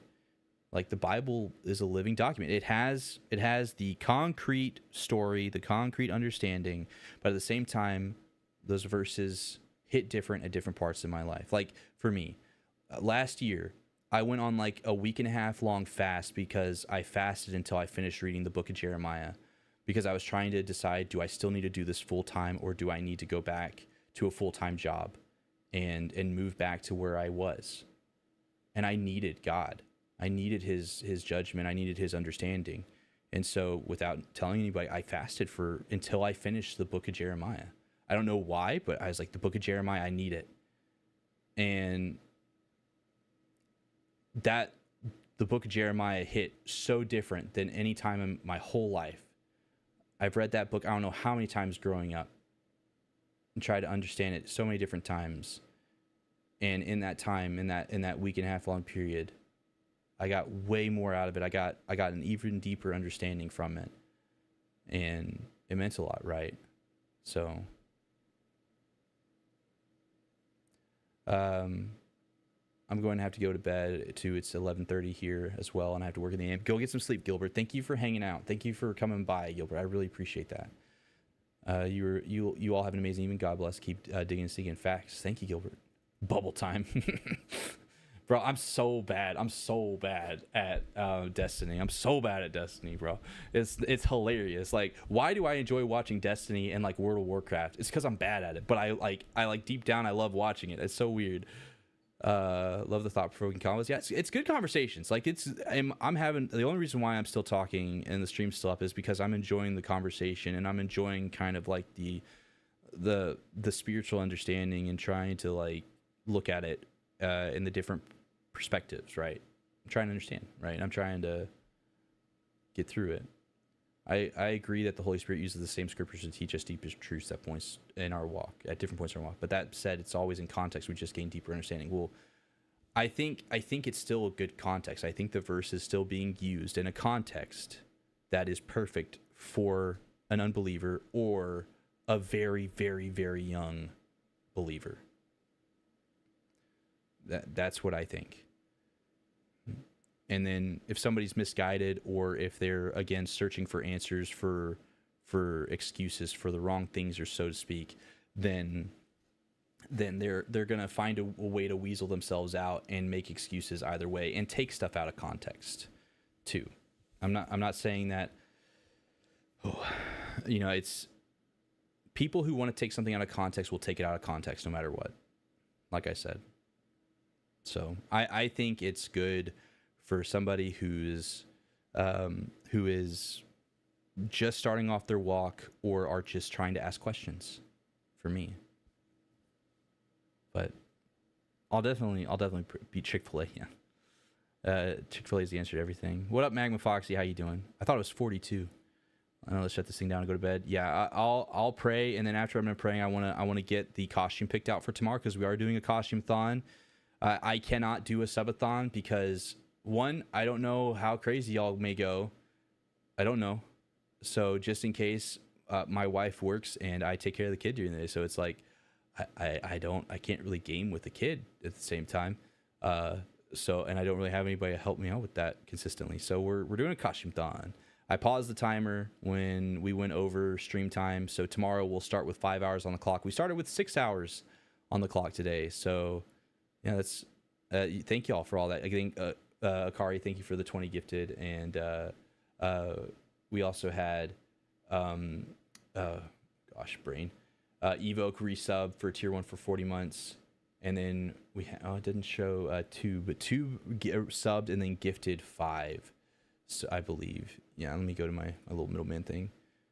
Toon, not 2, but Toon subbed and gifted 5, and then Wolf the Adventurer subbed, and then Lark subbed and paid it forwards for 6 months. So I'm gonna close this out with some prayer, and then I'm gonna ask what costume Akari wants me to choose, because Akari gets to pick the costume for tomorrow. I'll wear it for the stream tomorrow, since he gifted the 20 subs. And then we'll wrap up the stream. But if anybody has any prayer requests, I'll give you time to bring up prayer requests real quick, actually. So if y'all have any prayer requests, let me know. Since I'm doing a prayer, I'll ask for prayer requests. That means I can look at the costume, because I forget. I'm not gonna lie.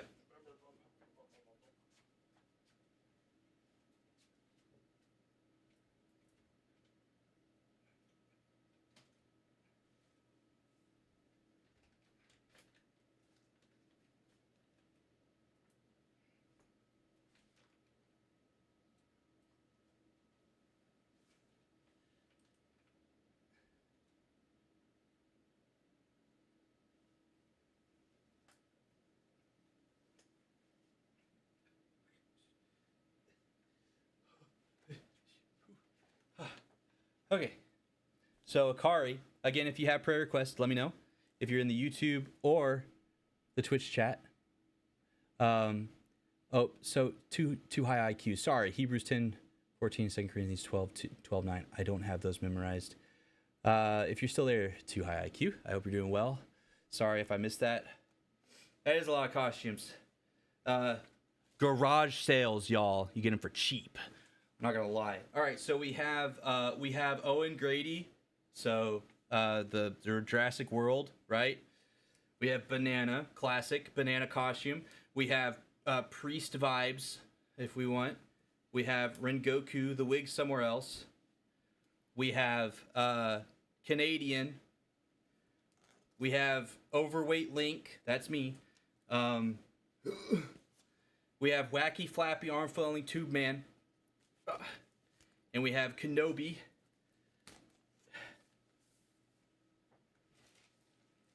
We also have Cheeto. We have the Bee Therapy, the headset somewhere. I also have the Dino costume in storage. So, Overweight Link. Oh, bet, dude, that's my favorite. I feel like I'm in my own skin. All right, so I'll wear the Link costume tomorrow. It's just, is it just the vest for Owen? I'll wear like a blue shirt and pants, and then I'll constantly do like the.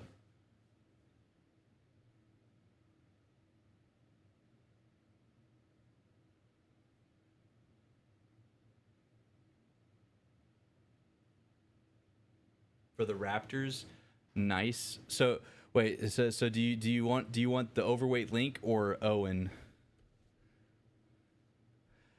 I tried to sync that up with the music. Can y'all tell I am slowly crashing? Let's go with Link bet. All right. So anybody else have prayer requests before I pray, and then I'll fully wrap up stream? YouTube chat, anybody? Flaming Hot is the only way to go. I agree, Locke. The Flaming Hot Cheeto, the debut of the Flaming Hot Cheeto, and we have some really good conversations. I really appreciated the conversations. It was really good, really thought-provoking, really deep. Probably gonna raid out on Twitch, but if there's anybody in the YouTube chat or Twitch chat that has a prayer request, just let me know. I'll love to pray for you. I love that opportunity to pray for you. Please and thank you. You know.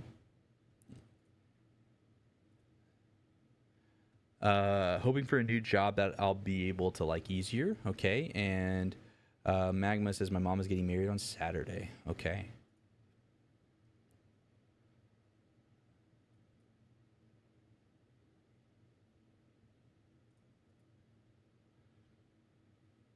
Okay. And we'll go a little full screen. Try to figure out who we're gonna raid and all that good stuff.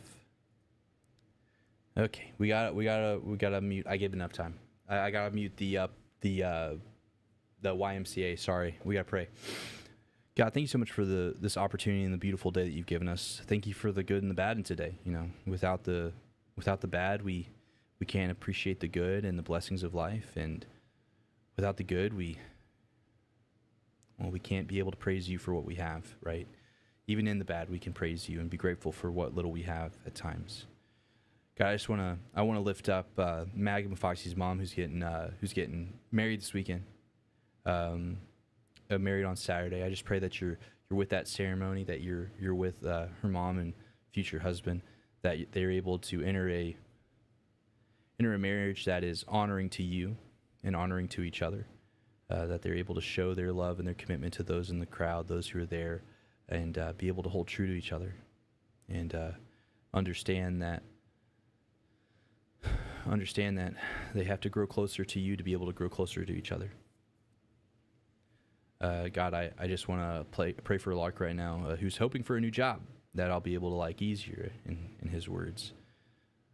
God, I just pray that you're able to open the doors that need to be opened, or that Lark would appreciate to be open, so that way he can be able to have a more enjoyable time, and with that potentially be able to be there for other workers, to bless them, and be able to have a better attitude, to be able to love people and love on people more and be there for people more. But in the end, we just pray for your guidance and your wisdom on that. God, I want to lift up this conversation that we've had for the past couple hours, the conversation over Reach, the Reach conference, and how much of a blessing it was for the content creators there, as we got to be able to hang out with each other, get to put the faces to the names, and get to hug each other IRL, and then be able to be poured into by the speakers, by the events, by just the good time, the fellowship, the worship that was there, where we could feel seen as people who are just trying to share your love and your message on the internet. I'm grateful for the opportunity to be able to do that. And I just pray that you continue to bless the Reach Conference and what they do in Alpha USA Group, as well as the He Gets Us movement that we've been talking about. There's a lot of things that we're just not quite sure, right? There's things that we could see on one way or side of the fence, and things we may see on the other. And I pray for all of us that we can just have that understanding, that we can reach to you and look to you for understanding, and be able to not misguide people. We don't want to do that. We just want to love on people, be there for them, tell them about what you've done for us and what you can do for them, and show them the story of the Bible, show them what powers and miracles and wonders that you can do. God, I pray for patience. I pray for peace, and I pray for your protection over all of us. It's hard to find peace sometimes with how crazy and busy the world gets. So I pray that your peace is over us. I pray for the protection that even me getting up from this chair, that I don't stub my toe. Silly things like that, or even more serious things, that we go out into the world and make ourselves vulnerable, telling people about you, and we try to look and see the good in everybody, that you can protect us in that. God, I just pray for your presence, that you continue to be involved in my stream and every stream that has a Christian tag or wants to tell people about you, that your presence is there, that we bring the glory to you, and that it's not about us, it's not about me, it's just about you. Yes, I'm bringing a lot of attention to myself because I'm wearing a Cheeto costume. That's just because I'm a goofball.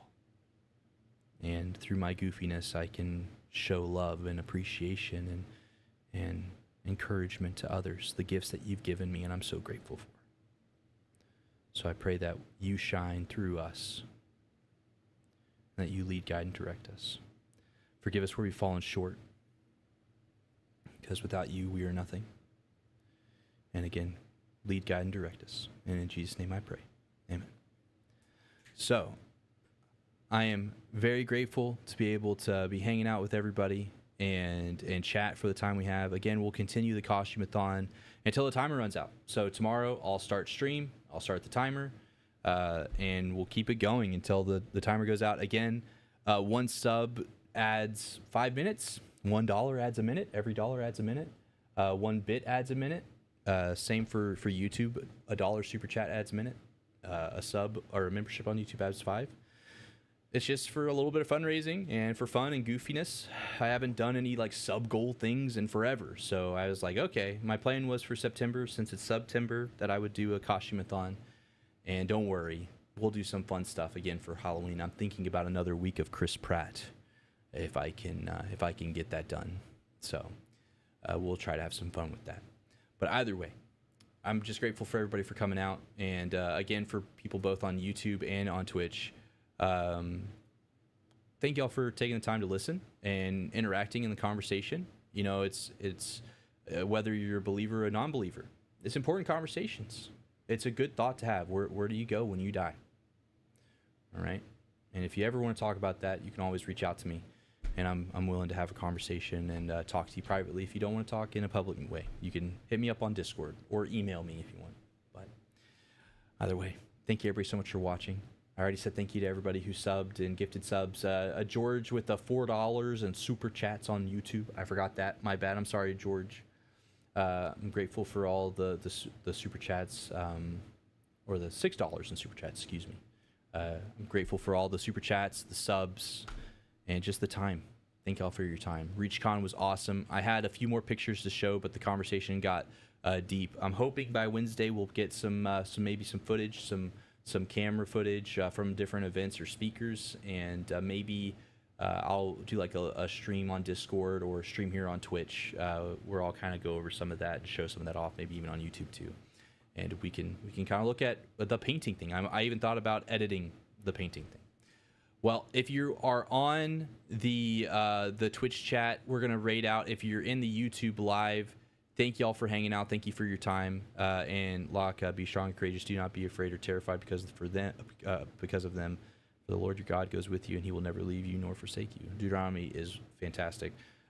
Similar verse to Joshua 1:9. Be strong and courageous. Do not be afraid, for the Lord your God is with you wherever you may go. 100%. So, have a good night, Papa Tsunami in chat. Thanks for the great sheep. Oh, dude, shout out. Yeah, dude, it was. I loved it personally. I'm all for the deep conversations. I know I can go a little. I can kind of spiral into them too much, but I loved it. So it shows how much your heart is there for people. So I love it. Thank you, Shadow. And I'm sorry that I'm getting tired, but again, on YouTube, we're gonna call it for the night. Thank y'all for hanging out. Y'all got plenty of YouTube videos and shorts. If you're a new sub on YouTube, be sure to go check out a YouTube video. Let me know if you like it. If you like the vibe of the stream and you like goofiness, well, that's what the videos are. And so check out the long form videos. Let me know what you think of them, and be sure to leave a comment if you like or dislike something. Okay, laters.